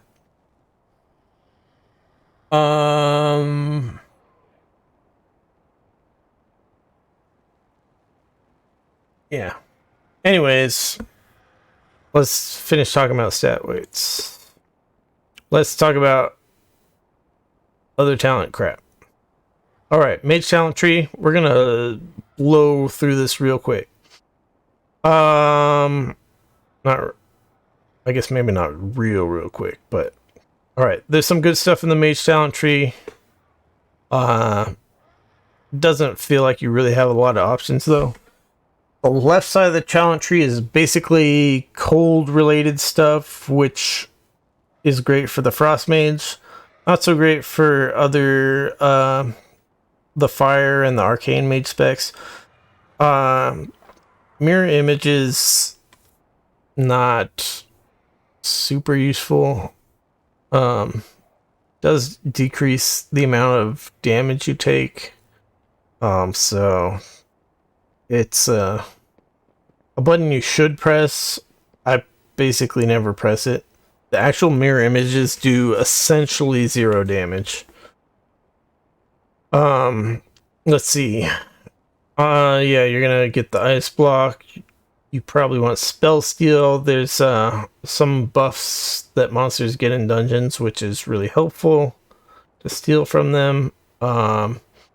You have to get Rune of Power if you want to do competitive damage. Part of that is just because of Icy Veins putting down a Rune of Power as well.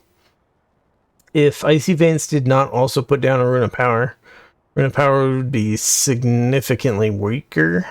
I don't know. It's probably would still be better than Incanter's Flow just because Rune of Power works so well with doing doing your big damage cooldown stuff. But yeah, Rune of Power is real good. You gotta get it. It's up to you really if you get invisibility and remove curse, but you really want alter time so that you can use that right before you take a bunch of damage, and then you take a bunch of damage, and then you use it again, and then you're back at full health. Very good if you know you're about to take a bunch of damage. But if you forget to use it, then doesn't really help you much. Last wave knocks enemies back. That's pretty great. For emergency kind of stuff, or in PvP to get those melee guys off you, but not too important for a dungeon. Let's see here. There's Shimmer down here, which lets you blink in the middle of a cast.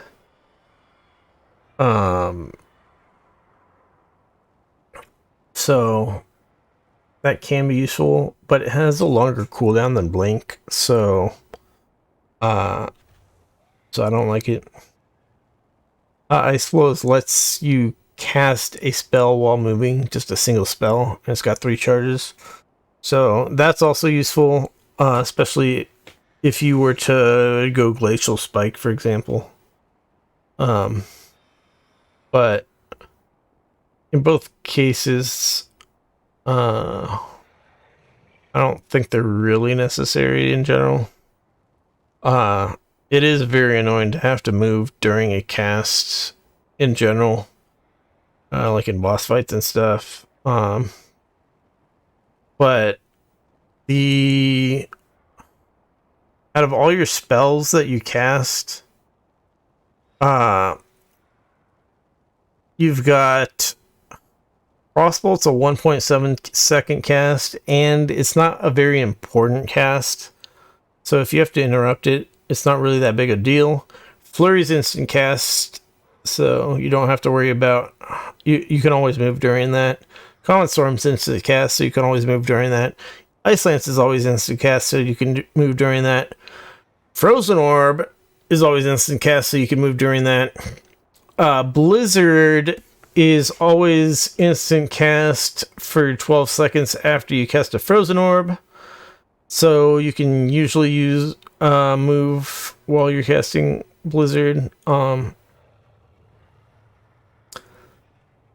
And so really the only thing that you really got to worry about wanting to be able to move while casting during is the Ray of Frost.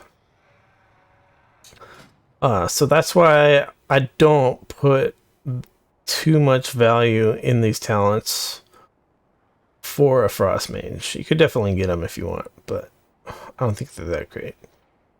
Like I said earlier, Ice Nova is a surprisingly decent AoE damage that freezes enemies in place for 2 seconds, but I don't really find myself casting it.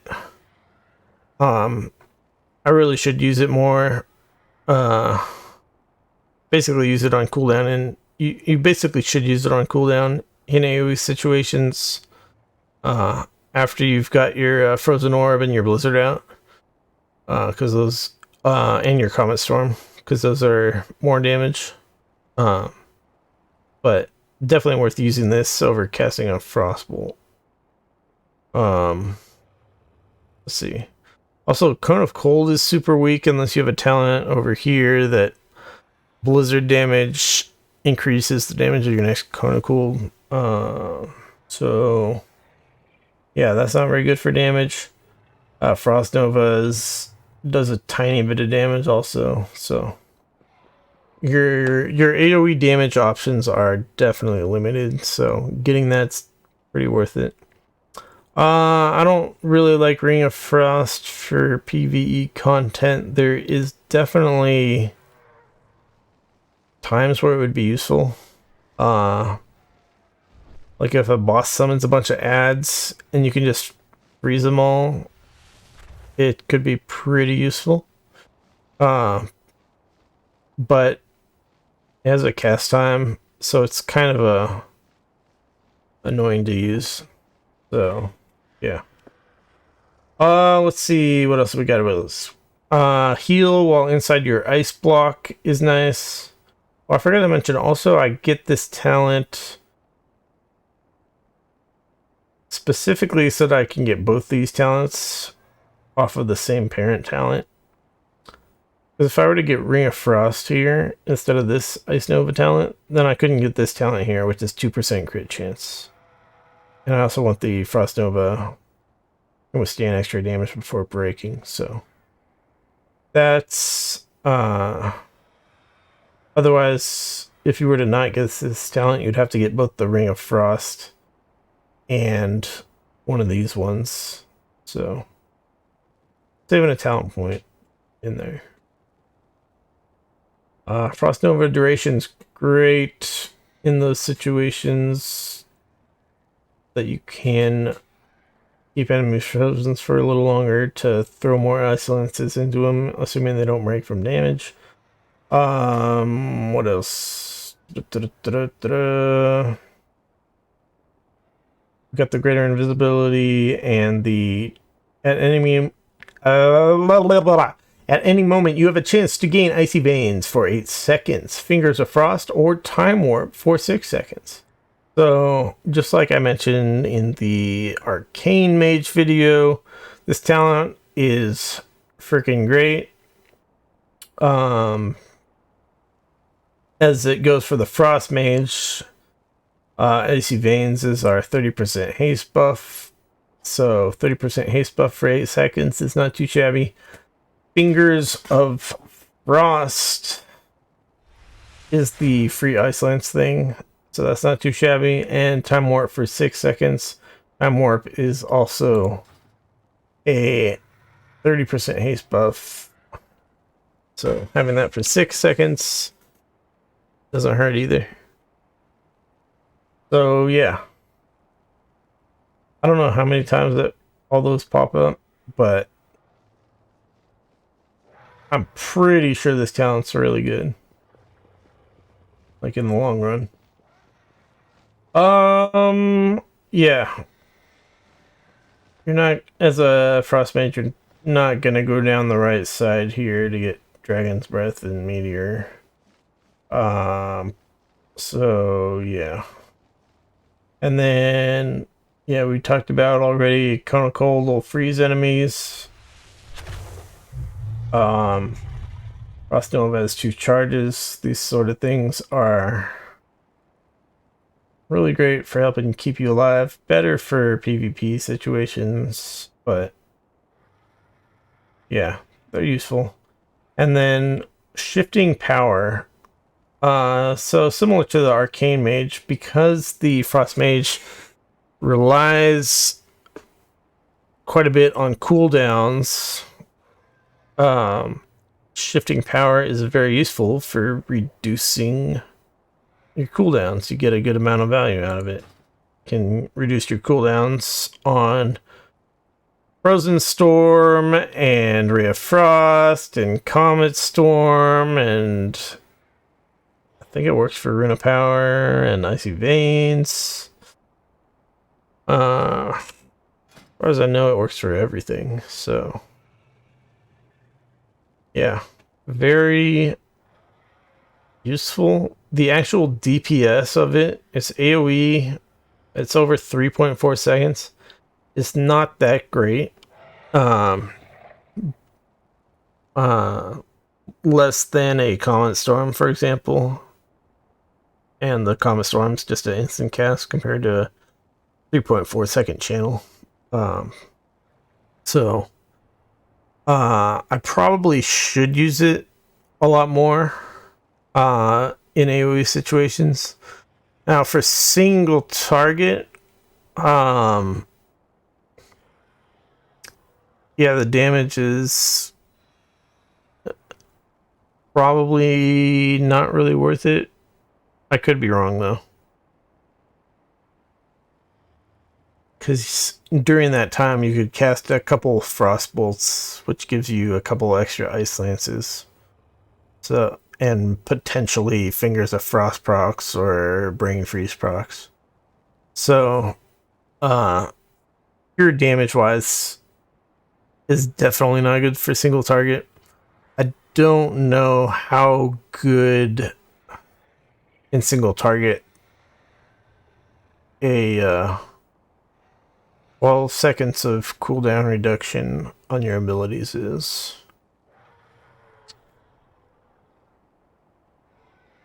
Doesn't it definitely doesn't seem that good, but I could be wrong. All right, so yeah, that's basically it on the regular mage talents. Frost Mage talents, the absolutely necessary talents. You have to get some certain amount of talents at the top to get to like down to the next tier type of thing. So you can't skip that many anyways, but the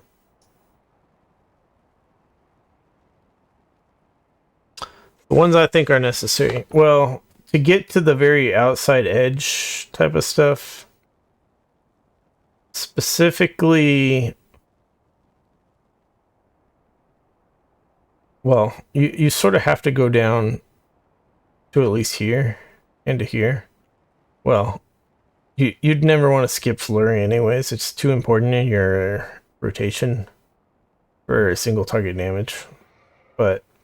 And then you also have to get Shatter for the crit chance against frozen targets. Very, very important. Just the sheer DPS increase of this is ridiculous. But the row talents after that: Brain Freeze. Frostbolt has a chance to reset the cooldown of Flurry and make the next Flurry do extra damage. The extra damage is not important whatsoever. Resetting the cooldown is what it's all about. So very important.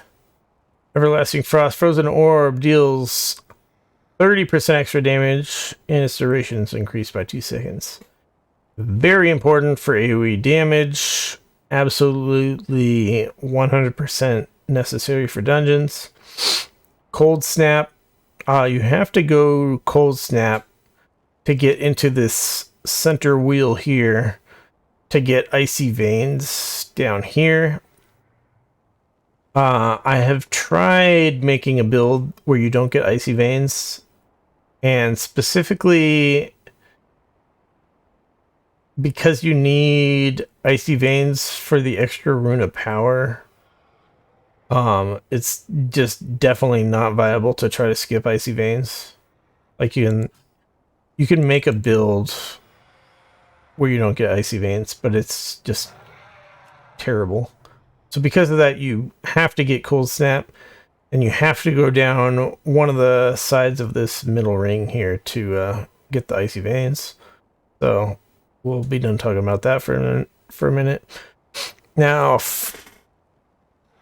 if you didn't want talents here, then you wouldn't have to spend any of the talents here, because you could get them down like going this way. Going this way like this. But specifically, I do like this talent here, where it gives your chill effects a 10% chance to freeze the target for 4 seconds. So specifically, this is good for your Frozen Orb and for your Blizzards, because those hit a lot of enemies like relatively quickly. So even though it's only a 10% chance to freeze the enemies, in a group of like 5 enemies, some of those enemies will get frozen during that time. And then because they're frozen, then they'll have way higher crit chance against them. So they'll take a bunch of extra damage because of that talent, specifically in AoE. As I mentioned before, single target, a lot of your enemies can't be frozen anyways, or your allies will break the freeze on them before you can get a Ice Lance out. So it's a lot less useful in single target. If there's like a straggler enemy out somewhere where you're the only one killing it,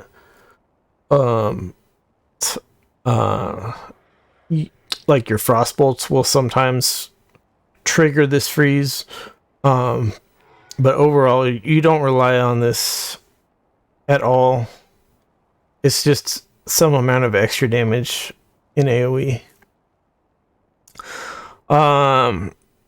This other talent here is okay. I haven't actually tried it. Frostbolt and Icicle crit damage increased by 20%. Now, because we're generally not frostbolting a frozen target, because we'd rather Ice Lance a frozen target, Frostbolt, our number of crits of Frostbolt won't be very high. Now, Icicle could have a fairly high crit chance because specifically when we flurry the enemy and then Ice Lance to use the Winter's Chill, at first Ice Lance will use up a stack of Winter's Chill and start shooting the icicles at the enemies. I think the icicles get that bonus crit chance of the second Winter's Chill stack, second Winter's Chill debuff from the flurry, which means well, until we cast another spell, basically, which means that we do get a relatively higher crit chance on our icicles, I believe, than our 20% crit chance. But let's look at our actual overall data of how much icicle damage we got and how many were crits and how many were normal hits.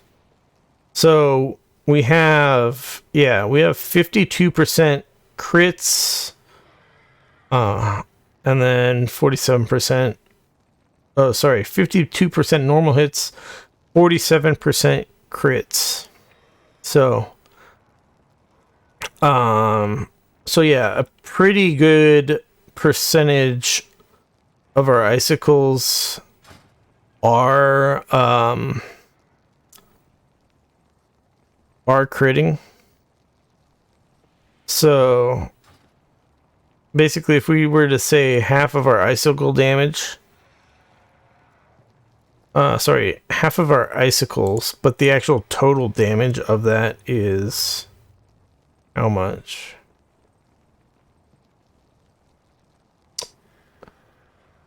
Shoot.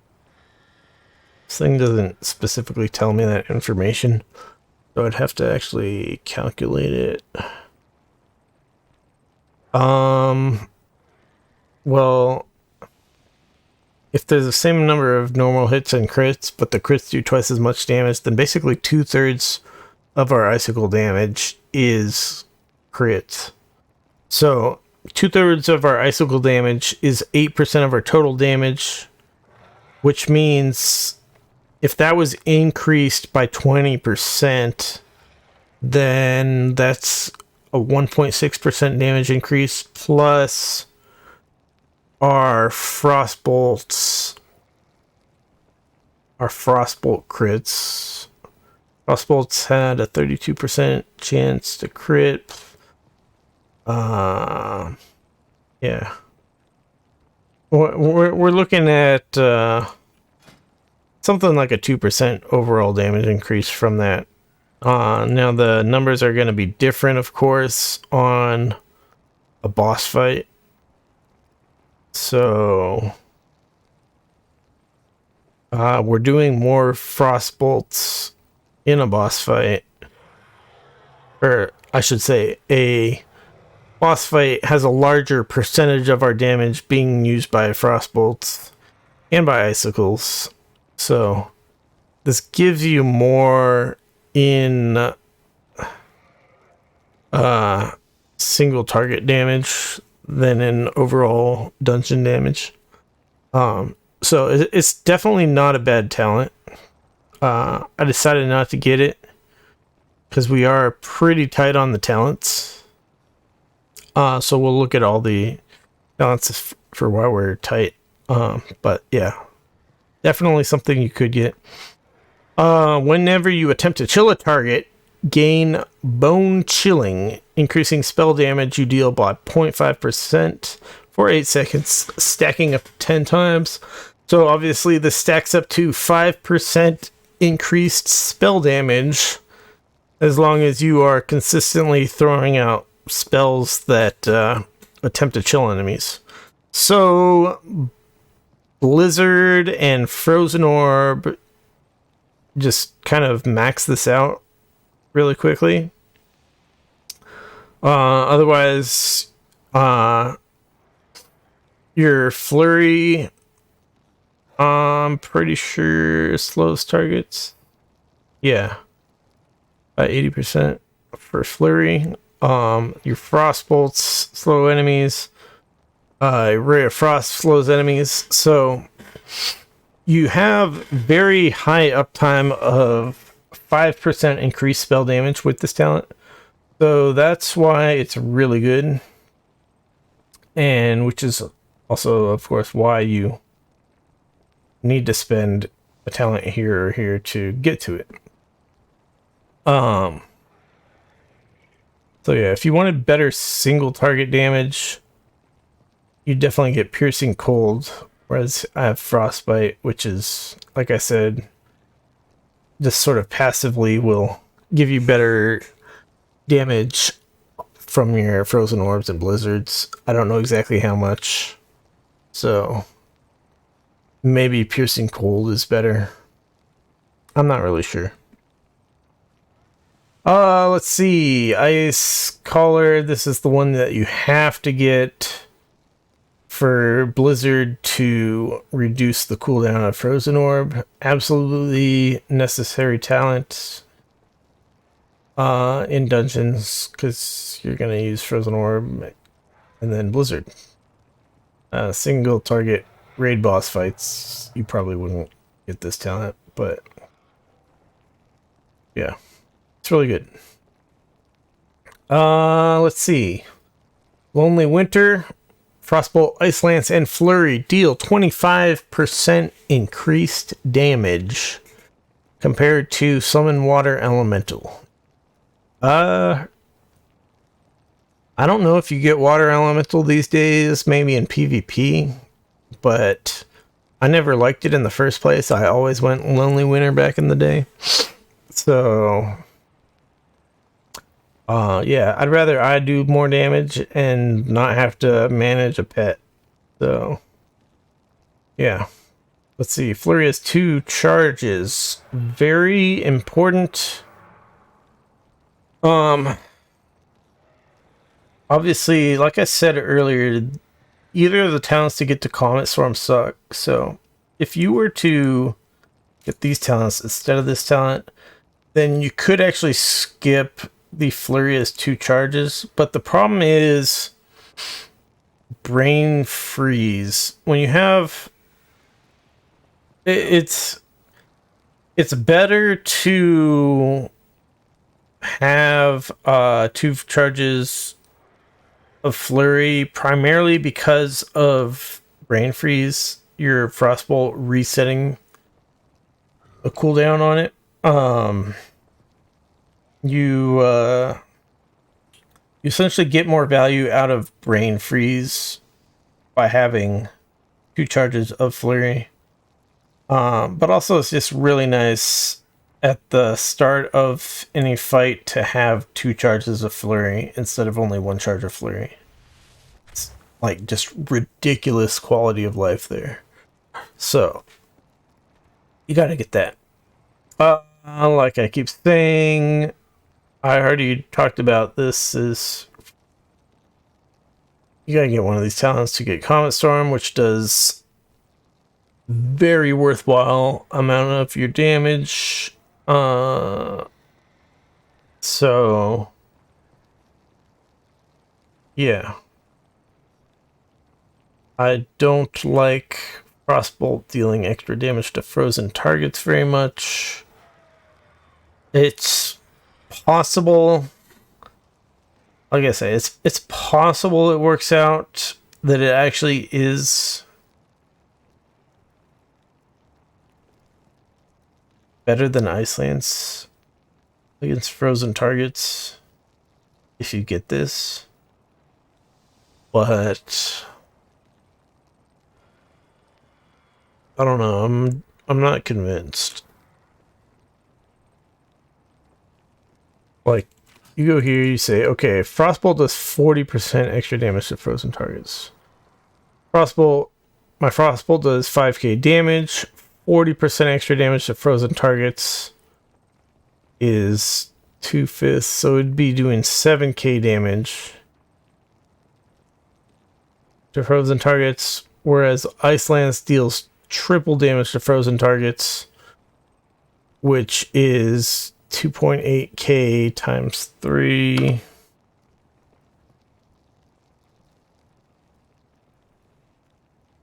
8,400 damage to frozen targets compared to 7,000 damage to frozen targets. This quality of life to keep in mind is that Ice Lance is instant cast compared to Frostbolt. You have to actually cast it. There's also Ice Lance launches your icicles, which sometimes isn't necessarily what you want. But also you have the thing where casting Ice Lance on a frozen target generates the icicle anyways. So you get extra value out of casting an Ice Lance on a frozen icicle from that. The thing with the Frostbolt, of course, is that every Frostbolt has a chance to generate Fingers of Frost and Brain Freeze, which the exact values of these is hard to exactly calculate. But, yeah, it's really something that you'd have to sim type of thing to really see if this works out. But I don't know if the sims even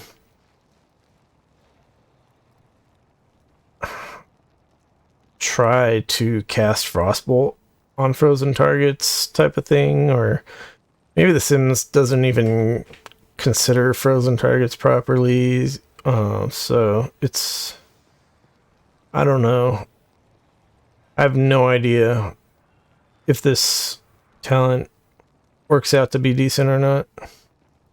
It doesn't seem good, but it might actually be surprisingly good. Let's see. All right. So over here, Frozen Touch. Frostbolt grants you Fingers of Frost and Brain Freeze 20% more of the time. That's the talent I'm going for. I have also tried Ebon Bolt. Now, Ebon Bolt is a pretty good amount of damage and grants you Brain Freeze. So it gives you another flurry charge when you cast it. It's on a 45-second cooldown. It's a 2.1 second cast. So it's another situation where the cast time of it is kind of annoying. The 45-second cooldown of it makes it synergize well with shifting power, of course. It's another cooldown that you can reduce with shifting power. But yeah, I don't really like the cast time, so I went with just having Frozen Touch on there. Alright, next row of talents.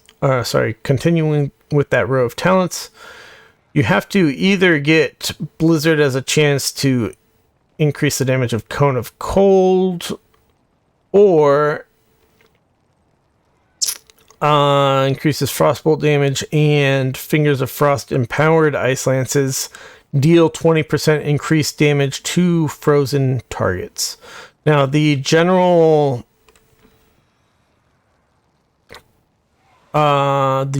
usage of Ice Lance is you want to use it on frozen targets, right? But sometimes you get these Fingers of Frost charges and your target's frozen. Well, both of those things work as if the target's frozen. So normally using both of those is kind of like wasting an Ice Lance crit. So let's say we had an enemy. Actually, I need to get a... Here's a Frost charge first here. Alright, so we have a Fingers of Frost charge. Now I could... so if I use that, it's a thing as if it's frozen. But if I had also flurried an enemy, or the enemy was otherwise frozen, if I use it now on that enemy, then it's from both of those. It'll use up the Winter's Chill debuff, but it will also use up the it'll also use the Fingers of Frost thing.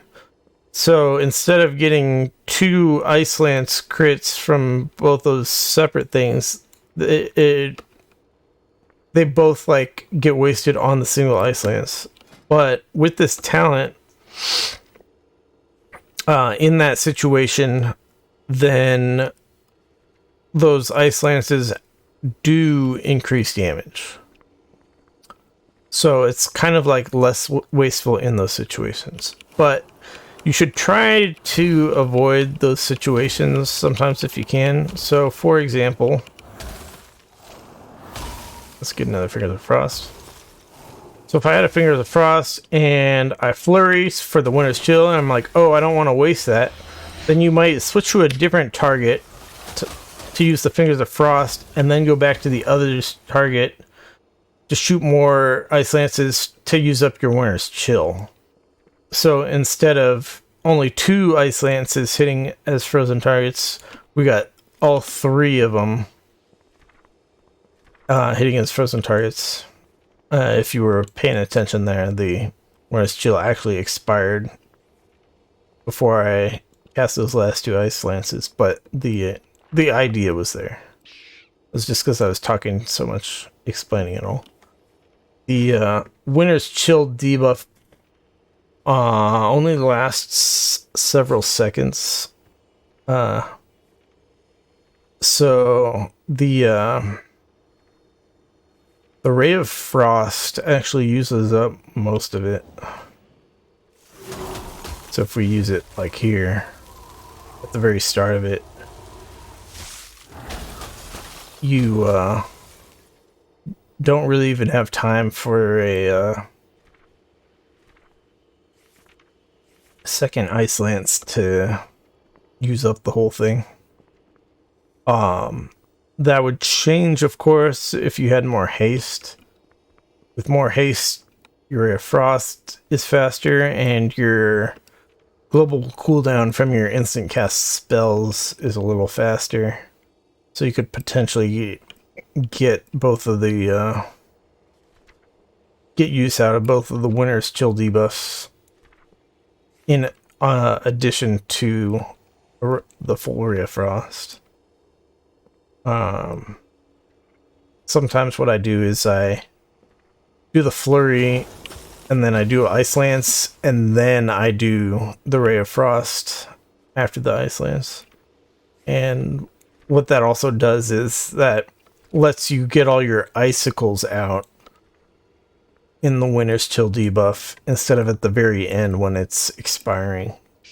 So, and then so after that that first Ice Lance, then you use the Ray of Frost, and that uses up basically the whole time of the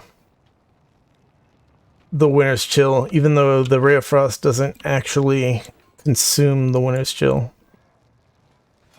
But anyways, let's get back to talents here. Alright, next talent over here. Each of your icicles deals 10% extra damage, and when an icicle deals damage, you have a chance to gain Fingers of Frost. That's awesome. Especially because we're generating extra icicles to proc even more Fingers of Frost. And those Fingers of Frost proc even more icicles, because it counts as Ice Lance hitting frozen targets. So, kind of a feedback loop here. You also have to get that talent anyways if you want. Frostbolt and Flurry has a chance to a chance to generate extra icicles.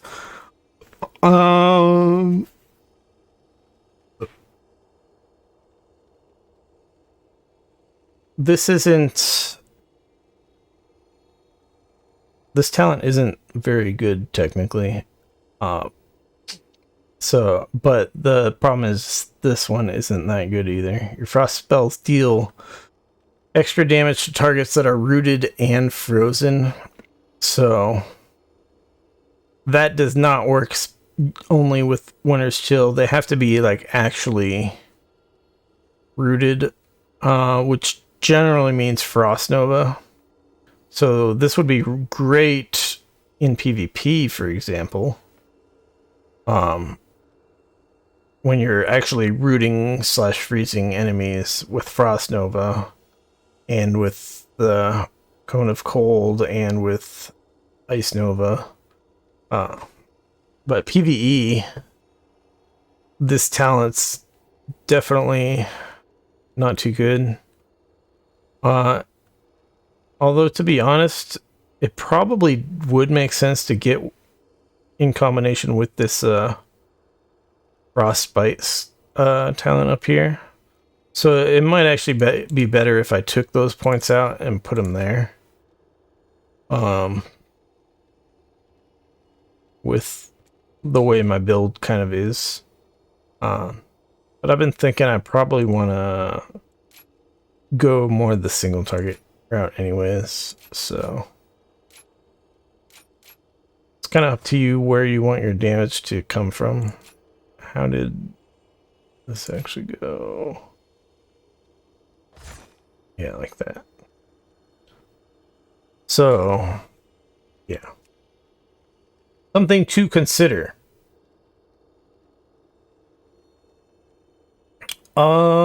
Let's see. All right. Yeah. We talked about Icy Veins is absolutely critical. We talked about Frozen Orb makes Blizzard instant cast and deals 60% extra damage. We talked about single target crit chance dealing or reducing cooldown of Icy Veins so that you can potentially use it on monster packs in between bosses. But I don't know exactly how reliable that is.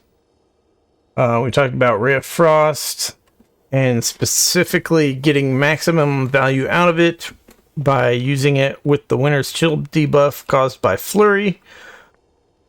Which is why I like this talent, even though a lot of what I've seen says that it's not good.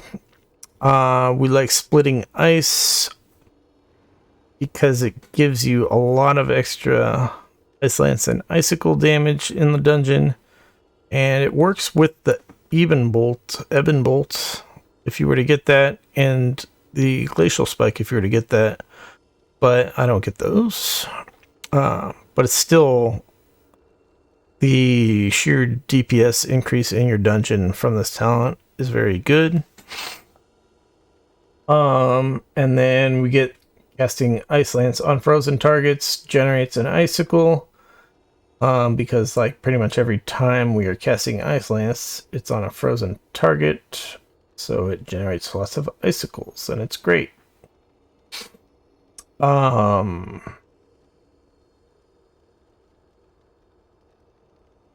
Yeah. We talked about Glacial Spike, why I don't like it. What other talents are down here? Ice Lances. So there's this stuff for increasing the duration of your Icy Veins if you're casting tons of Ice Lances. It's probably not that good in single target per se. It's like a bit of an increase to your Ice Lances, and Ice Lances are the largest damage portion of your damage in single target, but the sort of the grand problem of this is that it's only during Icy Veins, which is you're only using Icy Veins like 5 times or so in a dungeon. Maybe a little bit more, but I don't think these points are worth it. Similar here with this one, while Icy Veins is active, each Frostbolt cast reduces the cast time of Frostbolt, so you can cast Frostbolts faster and faster, and the damage, but damage doesn't really matter. It's really the cast time that matters, because more cast time means more casts, which means more brain freezes and Fingers of Frost, which is more ice lances, which is what actually does your damage. Icy Veins grants a charge of Brain Freeze and Fingers of Frost. This isn't a bad thing whatsoever. I like it better than these other ones, to be honest. As far as just giving you some burst damage. These other ones are probably better long term for like raid DPS and whatnot, but if you want like a burst damage from your Icy Veins, specifically like in PvP, this would be good. And while Frozen Orb is active, you gain Fingers of Frost every 2 seconds.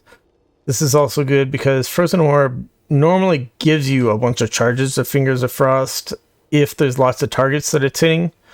But if you are doing single target, you notice this talent doesn't actually say anything about Icy Veins. This is like all the time. So this makes Frozen Orbs quite a bit better in single target. Not because of Frozen Orb damage itself, but just because you're getting more Fingers of Frost or more Ice Lances in single target. So that's definitely pretty good. But I feel like my talents are too tight to undo something to spend 2 more talents down here. Let's see. And the last ones down here are your Frostbolt has a chance to hit up to 2 additional targets. Well, Frostbolt damage is really low, so that doesn't really do a lot of good. I don't think those Frostbolts generate extra icicles. I'm assuming they don't. But even if they do, it's only a chance for it to hit extra targets. So yeah, it doesn't seem very good. And then casting 30 Frostbolts or Flurries calls down a Frozen Orb. Hitting an enemy player counts double. 30's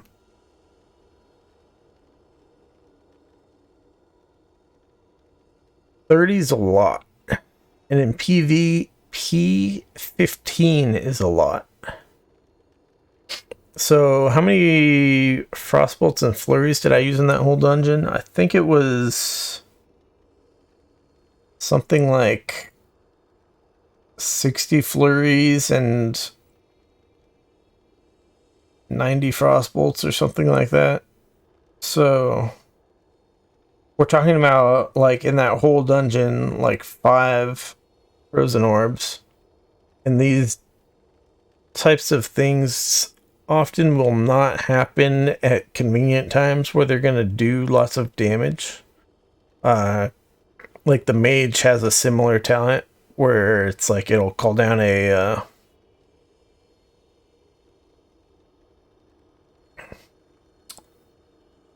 arcane orb thing or whatever it's called every certain number of arcane missiles hits. So, or maybe it was arcane missiles casts.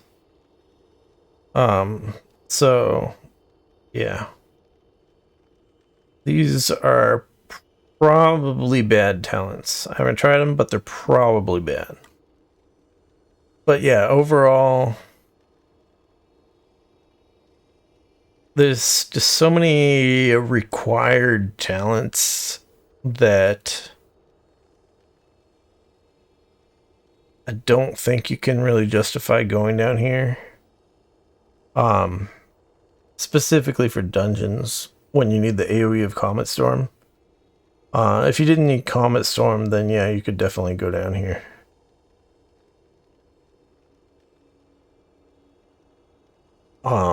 But yeah, so much other stuff on here is just, it's either too good, like the near permanent 5% spell damage. That's just way too good, for example. So yeah, it's difficult to say.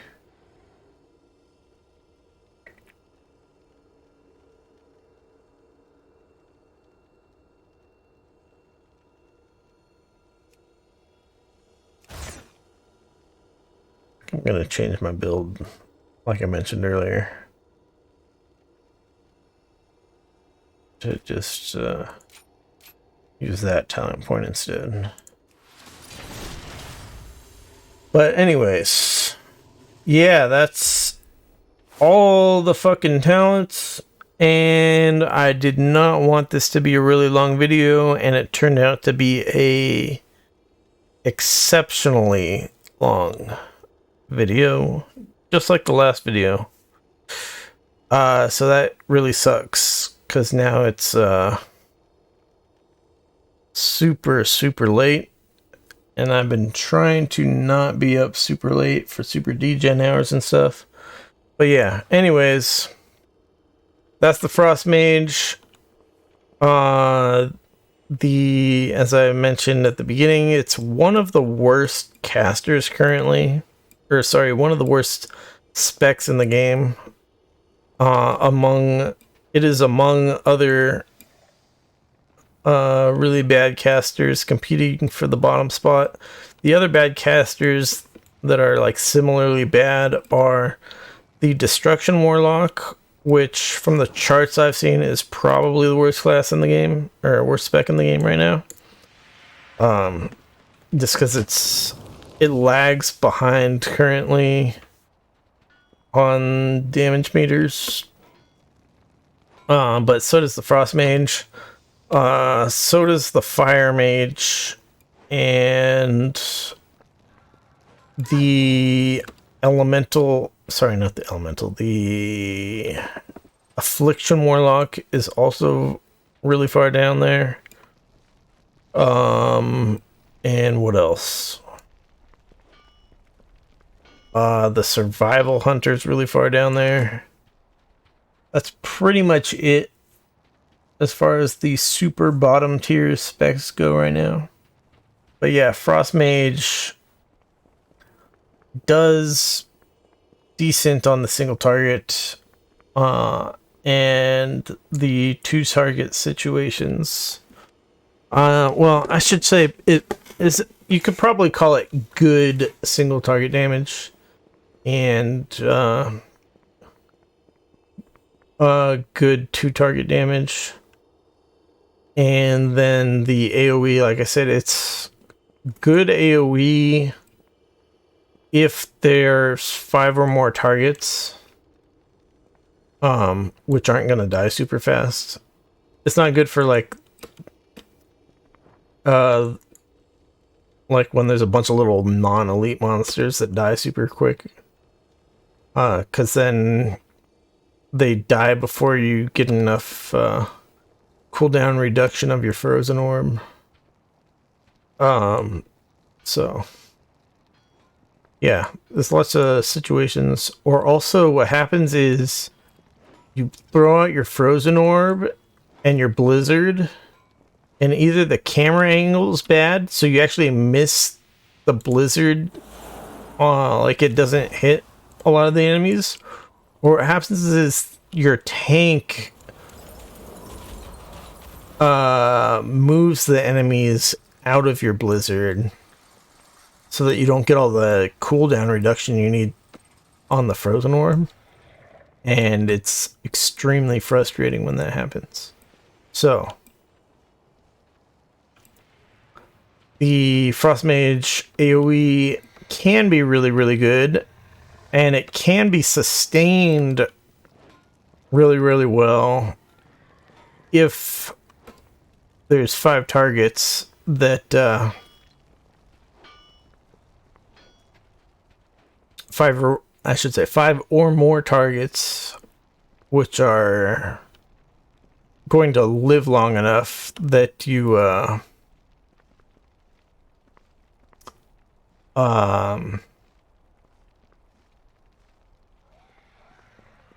that you get lots of blizzard cooldown, or I should say frozen orb cooldown reduction from the blizzard spell on it. So yeah, essentially you can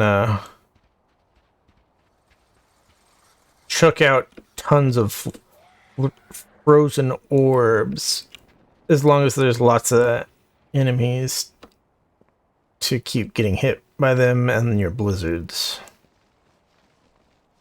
So yeah, so it's currently expected that they will buff the Frost Mage, since it is one of the specs that is lagging behind on the damage meters.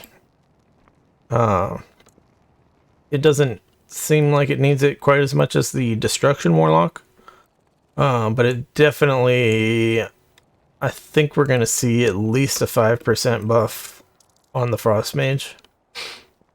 So yeah, hopefully it'll be a little bit more competitive sometime soon in the future. They could buff it 10% easily and it would not suddenly become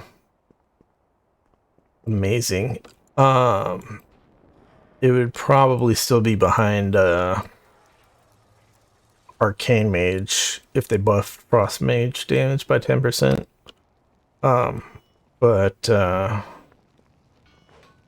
Well, from the damage charts I've seen for raid damage, it would definitely still be behind Arcane Mage, but I don't know if I don't know exactly how good they are relative to each other when it comes to dungeons. So yeah, hopefully the Frost Mage becomes a little bit better, but as it stands, it does do pretty good as far as the play style, as long as, well, as long as you're getting maximum value out of your frozen orbs / blizzards by hitting lots of targets with them, but also as long as you gotta do your damage cooldown stuff right, of course. Obviously. Particularly making the most out of flurry. So yeah. It's up to you to do good damage as a Frost Mage. But yeah, not my favorite caster spec. I definitely like Elemental Shaman the best right now. But Frost Mage is probably like my third favorite caster spec right now.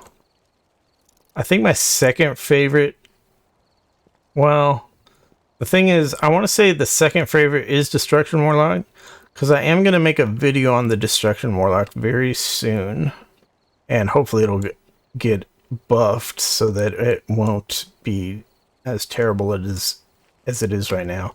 But